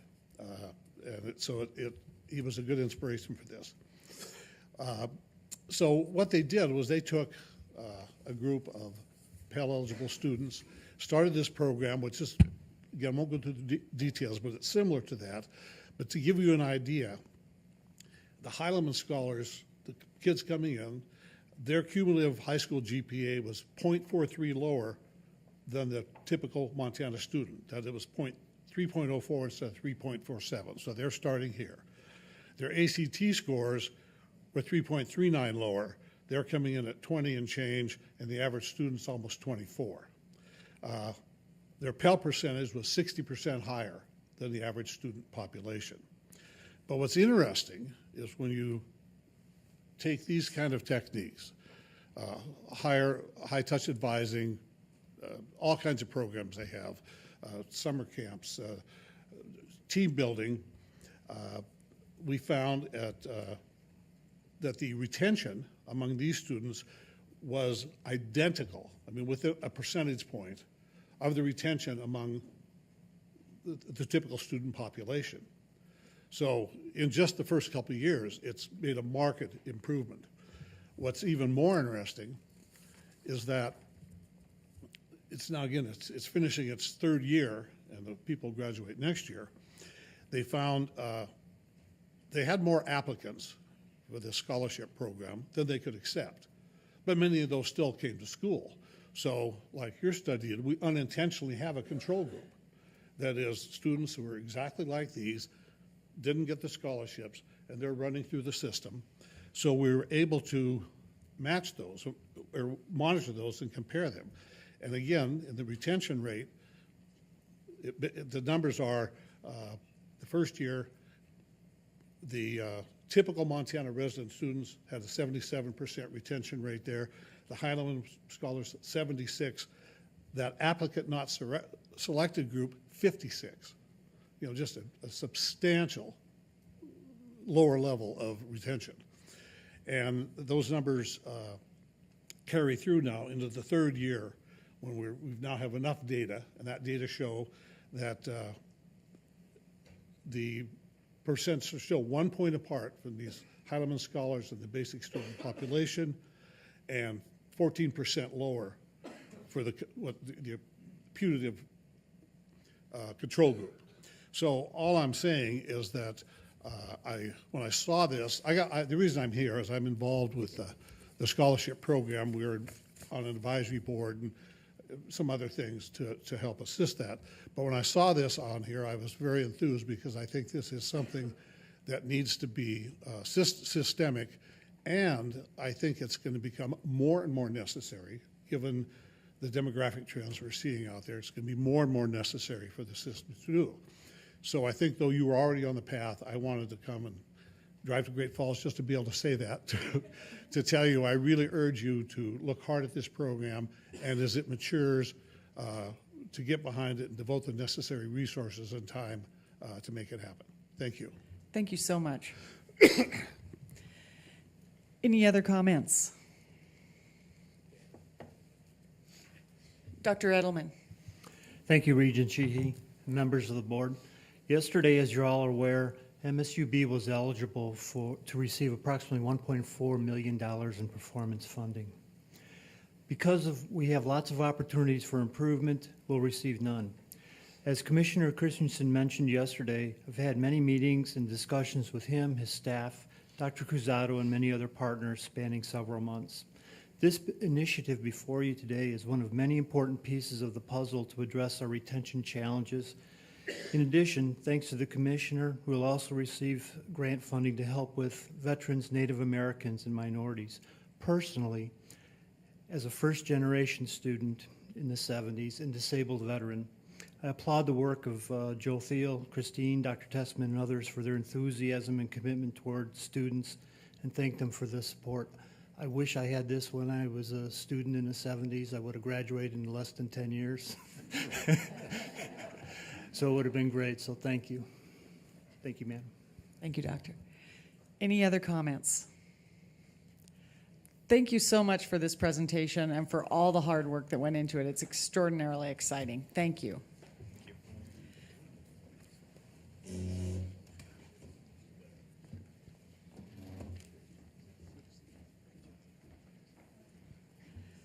Our next item is an update on Western academic restructuring. Madam Chair, members of the committee, we are aware of the time as well. We will move quickly through these last three items. I do want to invite Deb Hedin here from the University of Montana Western to give an update on academic restructuring at that institution. Thank you, Provost Hedin. Is it on? Great. Chair Sheehy and members of the board, during the March 2018 Board of Regents meeting, the Regents approved the University of Montana Western's academic administrative restructure. Thank you for the opportunity to provide an update on our progress. The reason for the restructure was due to three concerns.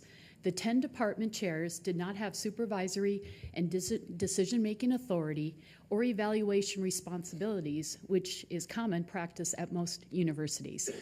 Because the provost is the only person with supervisory and evaluation authority, faculty were not receiving appropriate mentoring, ongoing feedback, and support at the department level. Finally, due to the flat academic structure, faculty did not have the ability to acquire and advance their leadership and management responsibilities and skills. The 10 departments were arranged in 4 divisions. 4 division chairs were selected during April 2018, and they assumed their role and responsibilities on July 1st, 2018. We have agreed on division chair role and responsibilities language to be added in the collective bargaining agreement once negotiations are finalized. At this time, division chairs do not have full authority and therefore partner with me on specific decisions related to faculty until division chair language is added to the CBA. As a result, the academic administrative restructure, division chairs provided the following examples of how they have been assisting and supporting departments and their faculty. So these are some of the items they have shared with me. Oversight of department budgets, coordinate division requests, establish rapport with faculty, mentor faculty, address faculty concerns, advocate for faculty needs, gather information to problem solve an issue, resolve issues at the department level instead of at the provost level, monitor completion of plans and reports, manage faculty documents, assist with faculty evaluations, assist with curriculum proposals, coordinate course schedules, provide insight and guidance to the provost, strengthen communication between faculty and the provost. The change that has been a bit more challenging for division chairs is for faculty to have a colleague provide feedback. As the provost, division chairs assisted me with understanding faculty perspective on specific topics. They have provided objective information to situations which has made it easier and more efficient to make decisions. It has been advantageous to have division chairs help with problem solving, brainstorming, and planning that benefits and enhances faculty teaching, scholarship, and service responsibilities. The 4 division chairs have offered to serve a second year, and this decision has been supported by division departments. It is exciting for faculty at Montana Western to have the opportunity to advance their leadership abilities and skills within the division chair academic administrative structure. Thank you. Thank you. Any questions for Provost Hedin? Seeing none, thank you. Thank you. Our next item is the Level 1 memorandum. These have all been provided to the board for review. Dr. Tessman, any further comments regarding the Level 1? Madam Chair, members of the committee, I would certainly answer any questions that the board has. These are both information items, the Level 1 and intent to plan. As you know, by the time program proposals get to the Level 2 stage, I always say it's the culmination of a long process. These are items that have taken initial steps on that process. Again, happy to answer any questions if the board has them. Any questions regarding the Level 1? The next item and the last item on our agenda is the intent to plan proposals. Again, these are provided to us on the website as notice materials so that the regents have an opportunity to review these at the earliest stage. Are there any questions regarding the intent to plan proposals? Hearing none, that is the end of our agenda, and the ARSA committee is adjourned. Bob's not here, so is it time for our break? Yes. Let's take our break. We'll be back in 10 minutes at 10:30, 9 minutes.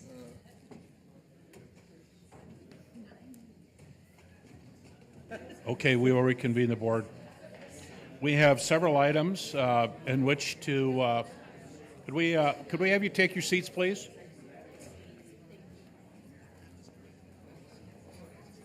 Okay. Thank you, Regent Sheehy, for conducting the ARSA committee. We appreciate the good work and the great reports and the comments that were provided. We have a whole host of items to take action on this morning. The first item will be the something that we just kind of set aside that came from Sari Smiley. And the last I recall, there was a motion on the floor submitted by Regent Johnson to adopt the resolution relating to the affirmation of the Future Ready Cabinet. I think, Martha, you've got something cooking. I move to amend. So go ahead. I'd like to amend the motion to make it more active than aspirational. I suggest that we change the last sentence, which did read, "The Montana Board of Regents will work diligently to promote and pursue the goals outlined by the Future Ready Cabinet," to "The Montana Board of Regents will work diligently to collaborate in achieving the goals outlined by the Future Ready Cabinet." That's my amendment, the last sentence. You've heard the amendment to the motion. Is there any discussion or corrections to it or further commentary about it from the regents? From the campuses? From the public? No, seeing no further comment, we'll call for the vote of the amendment. All those in favor say aye. Aye. Opposed? The amendment passes.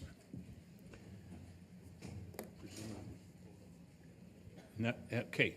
The chair would entertain a motion to approve the amended resolution. Is there a motion to that effect? So moved. Moved by Regent Tuss. Is there any discussion by the Board of Regents? By any board member? From the campuses? From the public? Seeing none, we'll call for the vote. All those in favor signify by saying aye. Aye. Opposed? That motion carries. So please convey to Governor Bullock our sincere support and appreciation for the affirmation of the Future Ready Cabinet.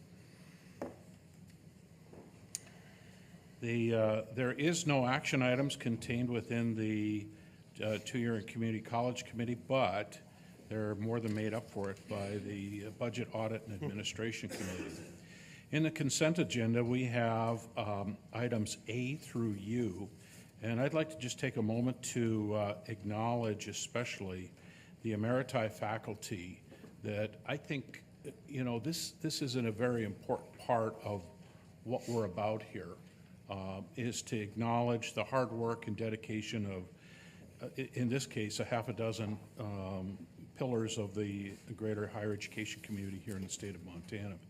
So I guess I'd implore or ask that the CEOs of the campuses from Montana Western, University of Montana Western, Montana Tech, and MSU Bozeman, please send along our congratulations to the Emeriti faculty, assuming the vote passes, if we could. So if you would be so kind, CEOs, to do that, that would be great.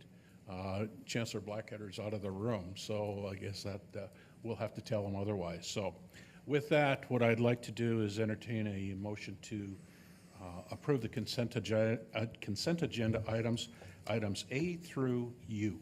So moved. Moved by Regent Lozar. Any discussions or corrections from the board?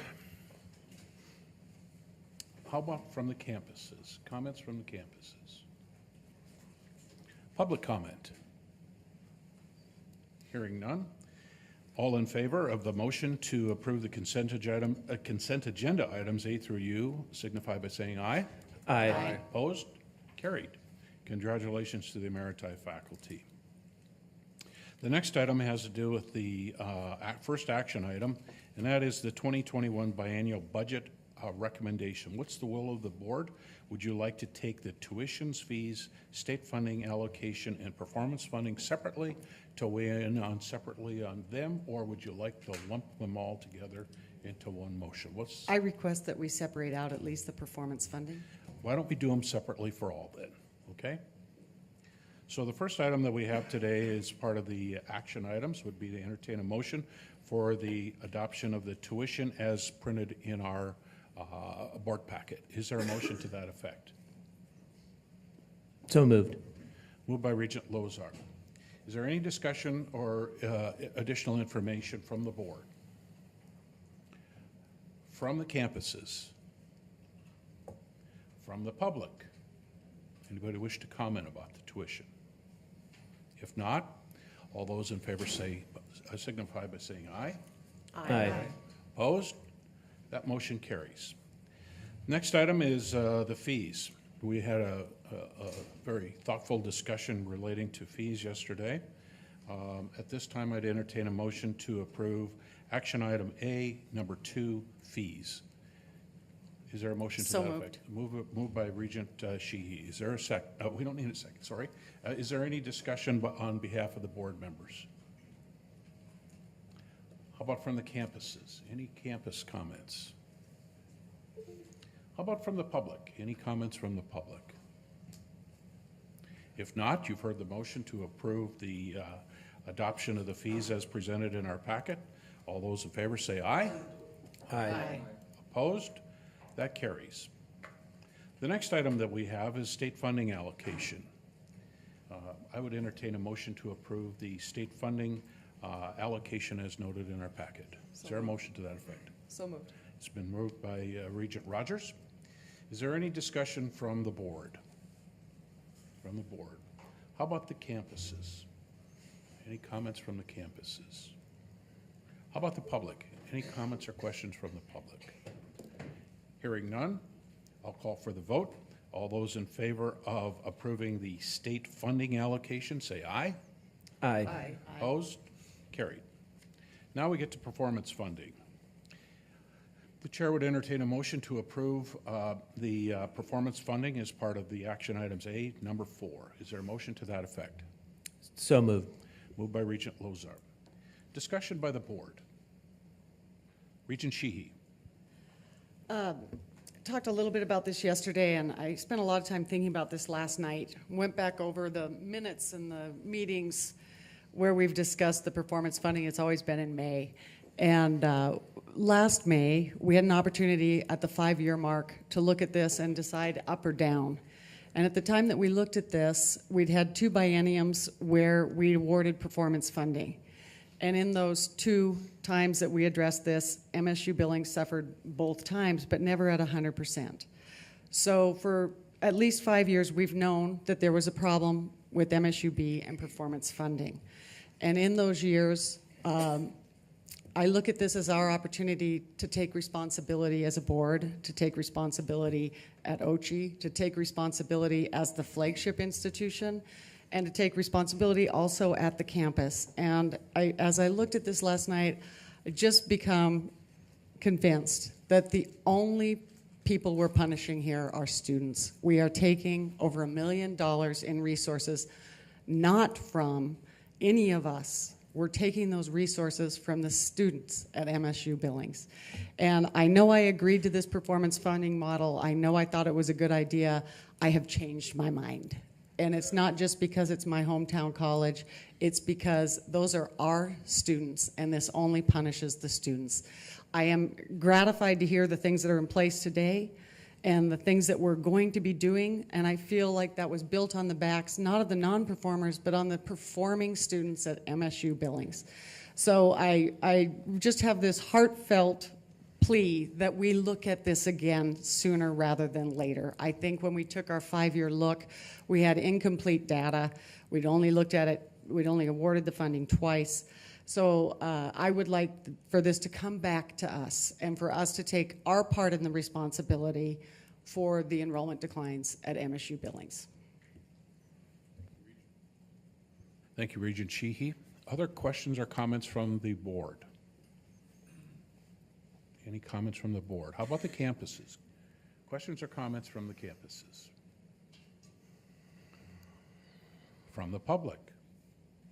Any questions or comments about performance funding from the public? Seeing none, I'll call for the, let's see, we had the motion. I'll call for the question. All those in favor of the performance funding part of the budget allocation signify by saying aye. Aye. Opposed? Nay. So noted. Next item up for discussion today is the campus request for mandatory fee increases.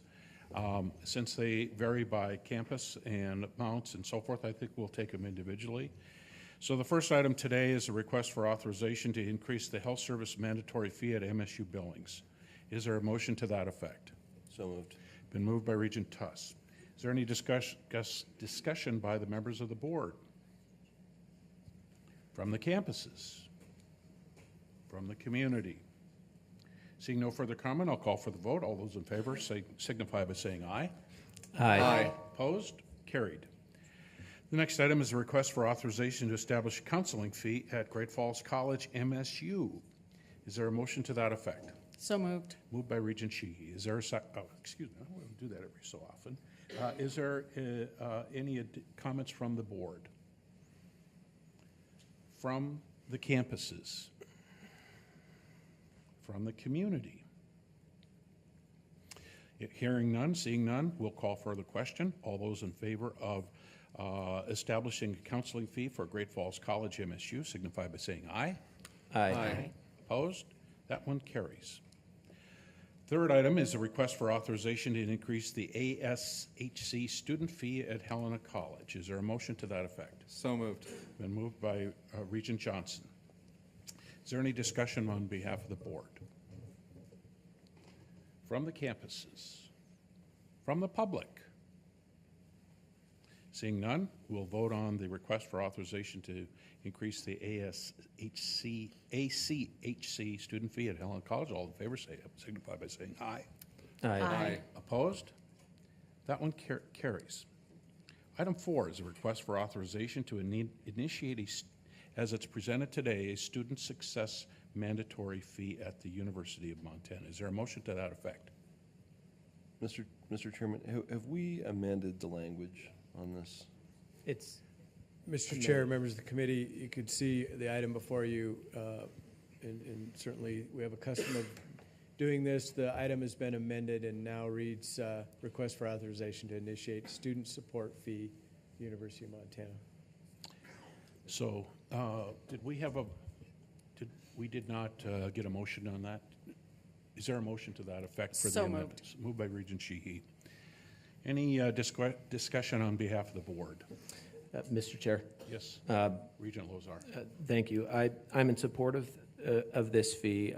We had a long conversation yesterday from a wide variety of different perspectives on this fee, and I am encouraged by President Bodner's commitment to analyzing the fees at University of Montana and kind of getting a sense of where they're at and how they're different across the system. And I think it's another good reminder that we've done a lot of work around the fee task force last year, and that we still need to continue to do work assessing the fees in the system, their usage, and how they come before the board. Mr. Chair. Thank you, Regent Lozar, and thank you, Paul, for making that suggestion. With that, is there any further comment from anyone? From the campuses, President Bodner, anybody? So, seeing none, we'll vote on this. All those in favor of the request for authorization to initiate a student support fee at the University of Montana signify by saying aye. Aye. Opposed? Carried. Thank you. Okay. Item C is the revisions to the performance funding model for underrepresented groups, which comes from OCHI and the Montana University System. Is there a motion to that effect? So moved. It's been moved by Regent Lozar. Any discussion from the board? From the campuses? Public comment? Seeing none, we'll call for the question. All those in favor of item C, revision to the performance funding model, signify by saying aye. Aye. Aye. Opposed? Carried. No. So noted. Item D is revision to the Board of Regents Policy 940.3, mandatory fees. Is there a motion to that effect? So moved. Moved by Regent Rogers. Is there any discussion from the board?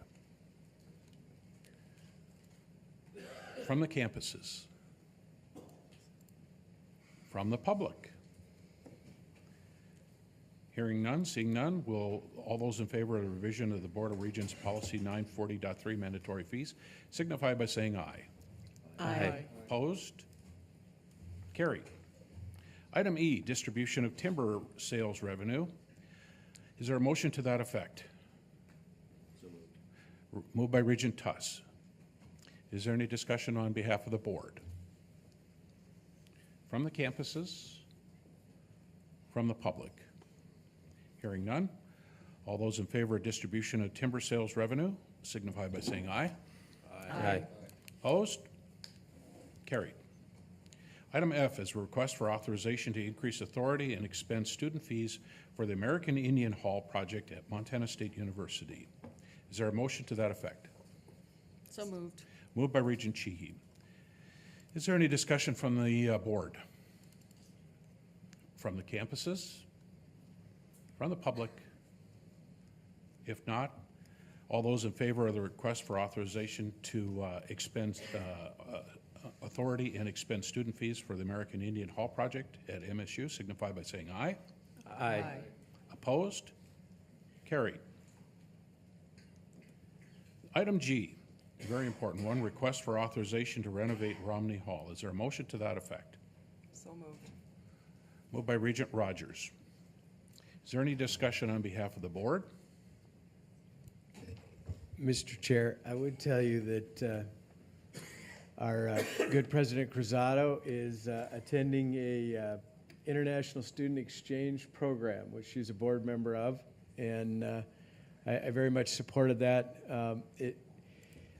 I'm glad she's there. Ultimately, it helps with students to overcome financial and academic barriers to do study abroad programs, something she's passionate about, something valuable to the university system. Unfortunately, she's not here for what is a fairly historic vote. I would tell you, though, Mr. Chair, that she has texted me like 13 times in the last 15 minutes to see how it's going on Romney Hall. So hopefully very soon we'll be able to report back to her. Very good. Thank you, Mr. Commissioner. So other questions or comments from the board? From the campuses? Provost Makwa. I just can't let this go by without further reiterating what Commissioner Christian described. I want to express publicly our gratitude to the board, to the Commissioner's office, to the state legislators, and to the Governor's office for their support over the years for this and for their patience. So thank you. This is a big deal for our campus. If I might tag on with Tracy Ellig, and good luck, Godspeed to Chris Murray from the MSU Foundation to bridge the financial gap that will still remain here. But I think with all of that, other questions or comments from the board, from the campuses, from the community? Seeing none, all those in favor say aye. Aye. Opposed? Congratulations. Okay.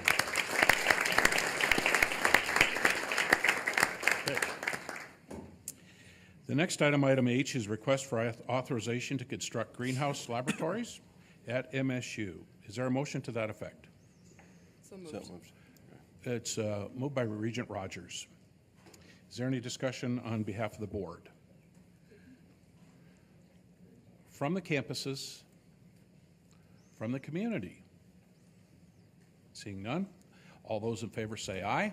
Aye. Opposed? Carried. Thank you. Request for authorization to construct new dental clinic and dental assisting dental hygiene labs here at Great Falls College, MSU. Is there a motion to that effect? So moved. Been moved by Regent Sheehy. Any discussion on behalf of the board? From the campuses? From the community? Seeing none, this is another historic vote. All those in favor say aye. Aye. Opposed? Carried unanimously. Congratulations, Steve Wolf. Thank you. Item J is request for authorization to expend state funds for deferred maintenance. This is an important vote as well. Is there a motion to that effect? So moved. Been moved by Regent Lozar. Is there any discussion on behalf of the board? Is there any discussion on behalf of the campuses? How about the community? Any public comment? If not, all in favor of requesting for authorization to expend state funds for deferred maintenance, say aye. Aye. Aye. Opposed? Carried. Request for authorization for Social Sciences Data Center Project, University of Montana. Is there a motion to that effect? So moved. Moved by Regent Dombrowski. Thank you. Is there any discussion on behalf of the board? The campuses? Any public comment? If not, item K is we will vote on the request for authorization of Social Sciences Data Center Project. All in favor, say aye. Aye. Opposed? Carried. Hang in there. We're on item L. We've got to get to S, okay? Item L, request for authorization for improvement to existing intercollegiate student athletic support areas located at Washington Grizzly Stadium and the Adams Center at the University of Montana. Is there a motion to that effect? So moved. Moved by Regent Lozar. Any discussion on behalf of the regents? From the campus? This is from the public. If not, all in favor say aye. Aye. Aye. Aye. Opposed? Carried. Item M, request for authorization to replace Rimrock Hall passenger elevators at Montana State University in Billings. Is there a motion to that effect? So moved. Moved by Regent Sheehy. Is there any discussion on behalf of the board, the campuses, the public? If not, all in favor of item M to request authorization to replace Rimrock Hall passenger elevators, say aye. Aye. Opposed? Carried. Next item is request for authorization to construct, maintain, repair, replace new and existing parking, street, and access facilities at MSU Bozeman. Is there a motion to that effect? So moved. Moved by Regent Sheehy. Is there any discussion on behalf of the board? Regent Sheehy. Well, this may seem like a fairly routine vote for a mother of a student at this institution. This may be the most popular thing I vote on as a regent in my own home. Yes to parking. So noted. Any questions or comments from the rest of the regents? From the campuses? From the public? Any public comment? If not, all in favor of requesting authorization to construct, maintain, and all that good stuff for the streets and parking in MSU Bozeman, signify by saying aye. Aye. Opposed? Carried. Next item is request for authorization to execute a lease for the MSU nursing program in Kalispell. Is there a motion to that effect? So moved. Moved by Regent Tuss. Any discussion or questions on behalf of the board? From the campuses? From the community?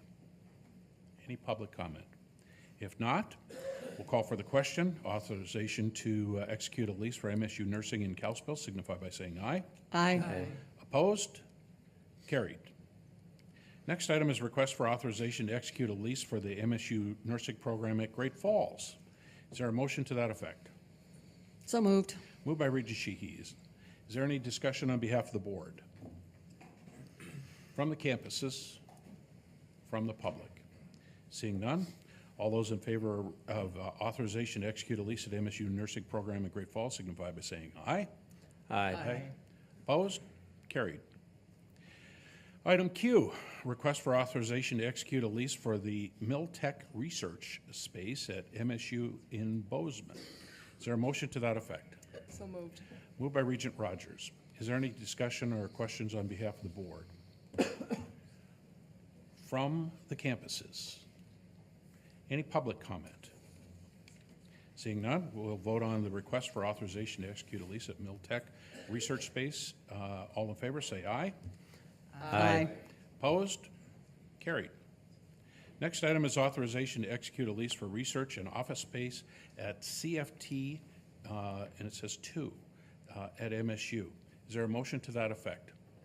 So moved. Moved by Regent Lozar. Is there any questions or comments on behalf of the board? From the campuses? From the community? Any public comment? If not, All in favor of authorization to execute a lease for research and office space at CFT, signify by saying aye. Aye. Opposed? Carried.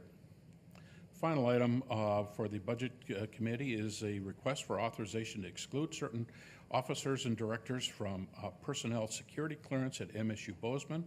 Is there a motion to that effect? Moved by Regent Tuss. Any questions or comments from the board? From the campuses? Any public comment? Seeing none, we'll vote on the request for authorization to exclude certain officers, directors from personnel security clearance at MSU. Signify by saying aye. Aye. Opposed? Carried. Wow. We did it. We did it. Okay. The next item today is we have one action item. Oh, no, excuse me. Well, let's do the consent.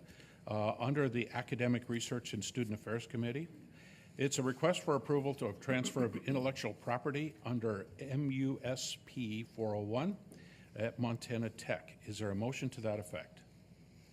So moved. Moved by Regent Sheehy. Any discussion or questions on behalf of the board? From the campuses? From the public? Any public comment? Seeing none. All in favor of request for approval of transfer of intellectual property under MUSP 401, signify by saying aye. Aye. Opposed? Carried. We also now have our final action item today for the ARSA committee, and that's level 2 executive summary. Is there a motion to that effect? So moved. Moved by Regent Sheehy. Is there any comments on behalf of the board? From the campuses? Any public comment? If not, all in favor of voting on, in favor of level 2 executive summaries, signify by saying aye. Aye. Opposed? Carried. Thank you. The final item of business today to come before the Board of Regents before we go to public, before we go to public comment, I think Regent Johnson would like to address the board for a couple minutes, if we could. Thank you, Mr. Chair, members of the board. This is my last meeting. I'd like to end with some closing remarks. I want to take a moment to say thank you to Governor Bullock for the opportunity to serve. I am very humbled to have served on this board. I have never dreamed of being here. I want to say thank you again to the Commissioner, his office, and all of the stakeholders in the Montana University system. I would not be here without many of you here today. As Martha noted yesterday, I am the perfect reflection of imperfection within our system. I was kidding. I am the first in my family to attend college at a post-secondary level. I started at Helena College as a traditional student right out of high school. I dropped out 3 times over the course of 6 years. I was on academic probation and considered a high-risk student. My GPA and transcript are riddled with Fs and withdrawals that follow me today. My overall accumulative grade point average now sits at 3.33, but it was 1.5 when I returned to college in 2015. I have worked hard to improve my grades, and I have built an impressive resume for myself, but I am still challenged by the mistakes of my past. Due to my transcript, I am not considered for scholarships, and I am no longer eligible for Pell Grants, as I have already reached 600% toward degree completion metrics. Moving forward, I ask you to be thoughtful in ways our system can provide need-based assistance to high-risk students like myself who have had life events happen. Members of the board, moving forward, I also ask you continue to make Common Course numbering and transferability your top priority. We need staff and faculty advisors engaged in cross-campus collaboration to make this effective. We need a seamless transition process set in place to get students onto the next level of their education and into the workforce.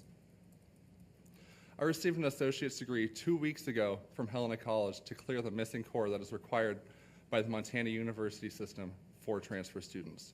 To give you an understanding, I worked a part-time job and took 42 credits over this academic year. just so that I can graduate next spring. I, like many students, will be paying for my education out of my own pocket. We must do better to serve our constituents.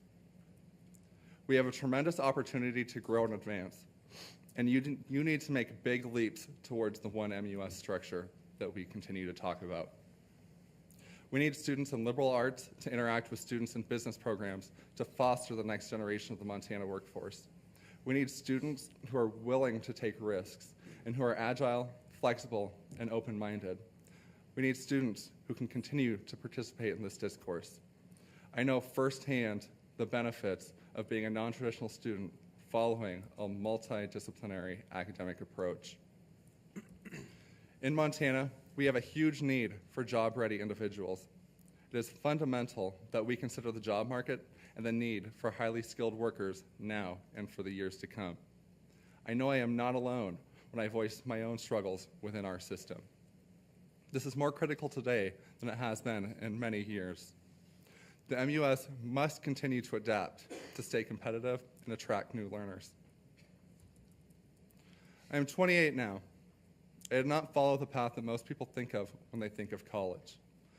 I went to a 2-year school to get a degree that would get me into a career fast. But that 2-year degree has ended up to be a start of a long career in public service and higher education. I would like to reference part of the commencement address I gave to the graduates of Helena College 2 weeks ago. I've adapted it for you today. I'm sure every single one of you may know someone like me who needed this community. I charge you, members of the Montana University system, to be the guiding light of truth. When talking to members of your community, it is your obligation to remind them where you received your education. Leave today moving forward with purpose. And if you do that, we will build a brighter future. Continue to seek wisdom to be the best version of yourselves. Our stories will be ongoing. Take a stand and put your hard work back into your chosen communities. Do whatever you can to lead by example to the next generation.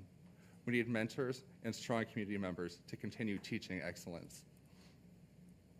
Members of the audience and the board, there is not a day that goes by where your sacrifices to get here have gone unnoticed.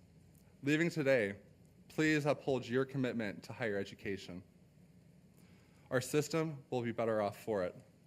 I am confident we are building the next generation of lifelong learners.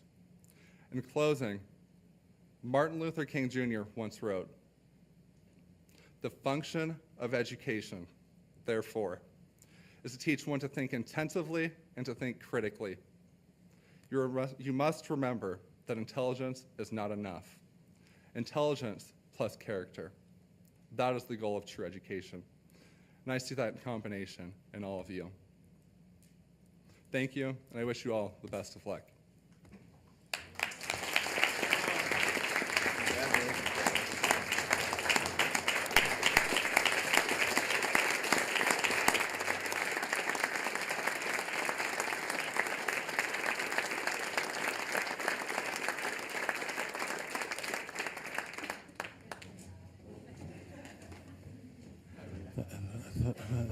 Thank you. Thank you, Regent Johnson. We wish you the very best in your long, industrious career in public service and your collegiate work as well. So congratulations on a year well done. So with that, at this time, the chair assigns this portion of the meeting. The commissioner will conduct an election for the chair and vice chair. Mr. Christian. Thank you, Mr. Chair, members of the board. Pursuant to Article 4 of our bylaws, we are to elect a chair and vice chair the first meeting after the 1st of May to serve in those positions for the upcoming year. At this time, I would like to open the nominations for an individual to serve as chair of the Montana Board of Regents.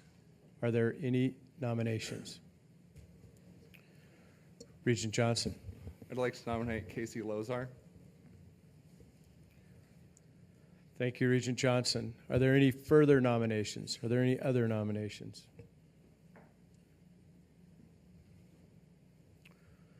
Seeing none, I would close the nominations, and I would entertain, well,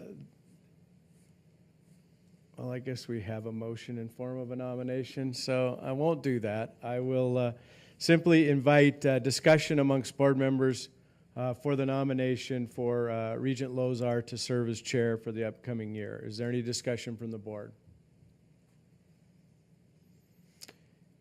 Any discussion from our campus communities? Any public comment? Public comment.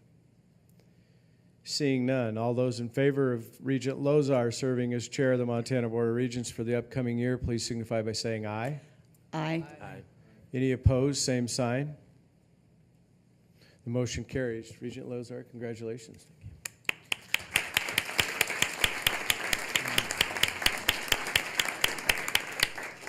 At this time, I would, Mr. Commissioner, if I Please. could say just a couple words. I'm humbled for the opportunity to be able to serve in this capacity, and humbled that fellow board members have the confidence in me to be able to lead in this role. But I will remind the rest of the board members that this is a collective board that works together in tandem, and while there is an officer position, I'm committed to working alongside each and every one of you over the course of the next year. So thank you again for your confidence. Thank you, Regent Lozar. At this time, I would like to open the floor for nominations for an individual to serve as vice chair of the Montana Board of Regents for the upcoming year. Is there any nominations? Regent Sheehy. I would like to nominate Paul Tuss. Thank you, Regent Sheehy. You have a nomination for Paul Tuss. Is there any other nominations? Any additional nominations to serve as vice chair? Seeing none, I would close the nominations, and I would place before you the nomination for Regent Paul Tuss to serve as vice chair for the upcoming year of the Montana Board of Regents. Is there any comment amongst the board? Any comment from the campus communities? Any public comment? Public comment. Seeing none, all those in favor of Regent Paul Tuss serving as vice chair of the Montana Board of Regents for the upcoming year, please signify by saying aye. Aye. Any opposed? Same sign. Motion carries. Regent Tuss, congratulations.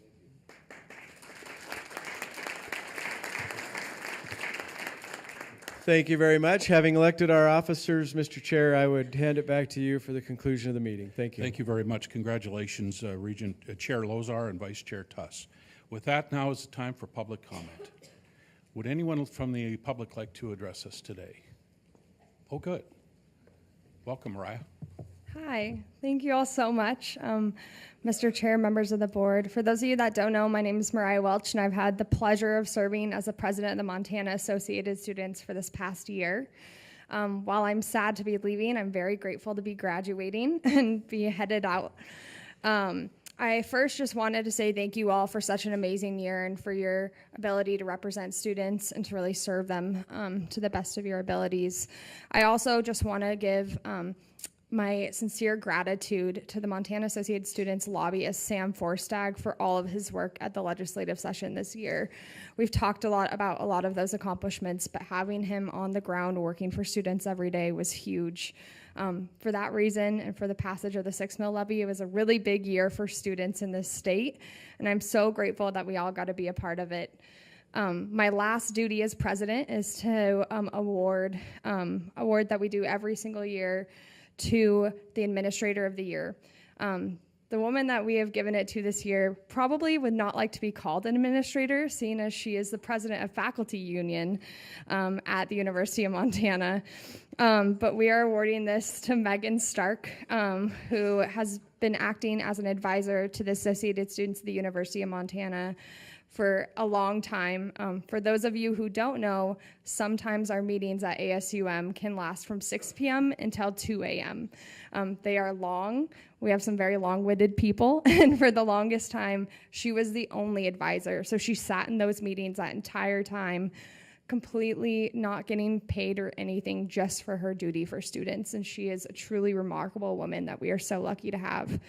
Megan couldn't be here because she is actually writing an opera, which is just amazing. But she would like me to say that no words fully capture in size, length, frequency, or volume the true privilege and honor I feel working with all of our amazing students.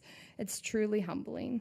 So I just want to say a big thank you to Megan Stark, and thank you all so much for all that you have done, and I hope you all have a great summer. Thank you. Thank you, Mariah. Thank you, Mariah.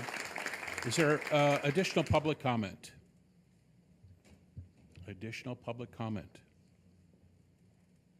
Additional public comment? Well, we've concluded our agenda, and with that, do we need a motion to adjourn? We don't. We stand adjourned. Thank you. Have a very good summer. We'll see you in September. Thank you.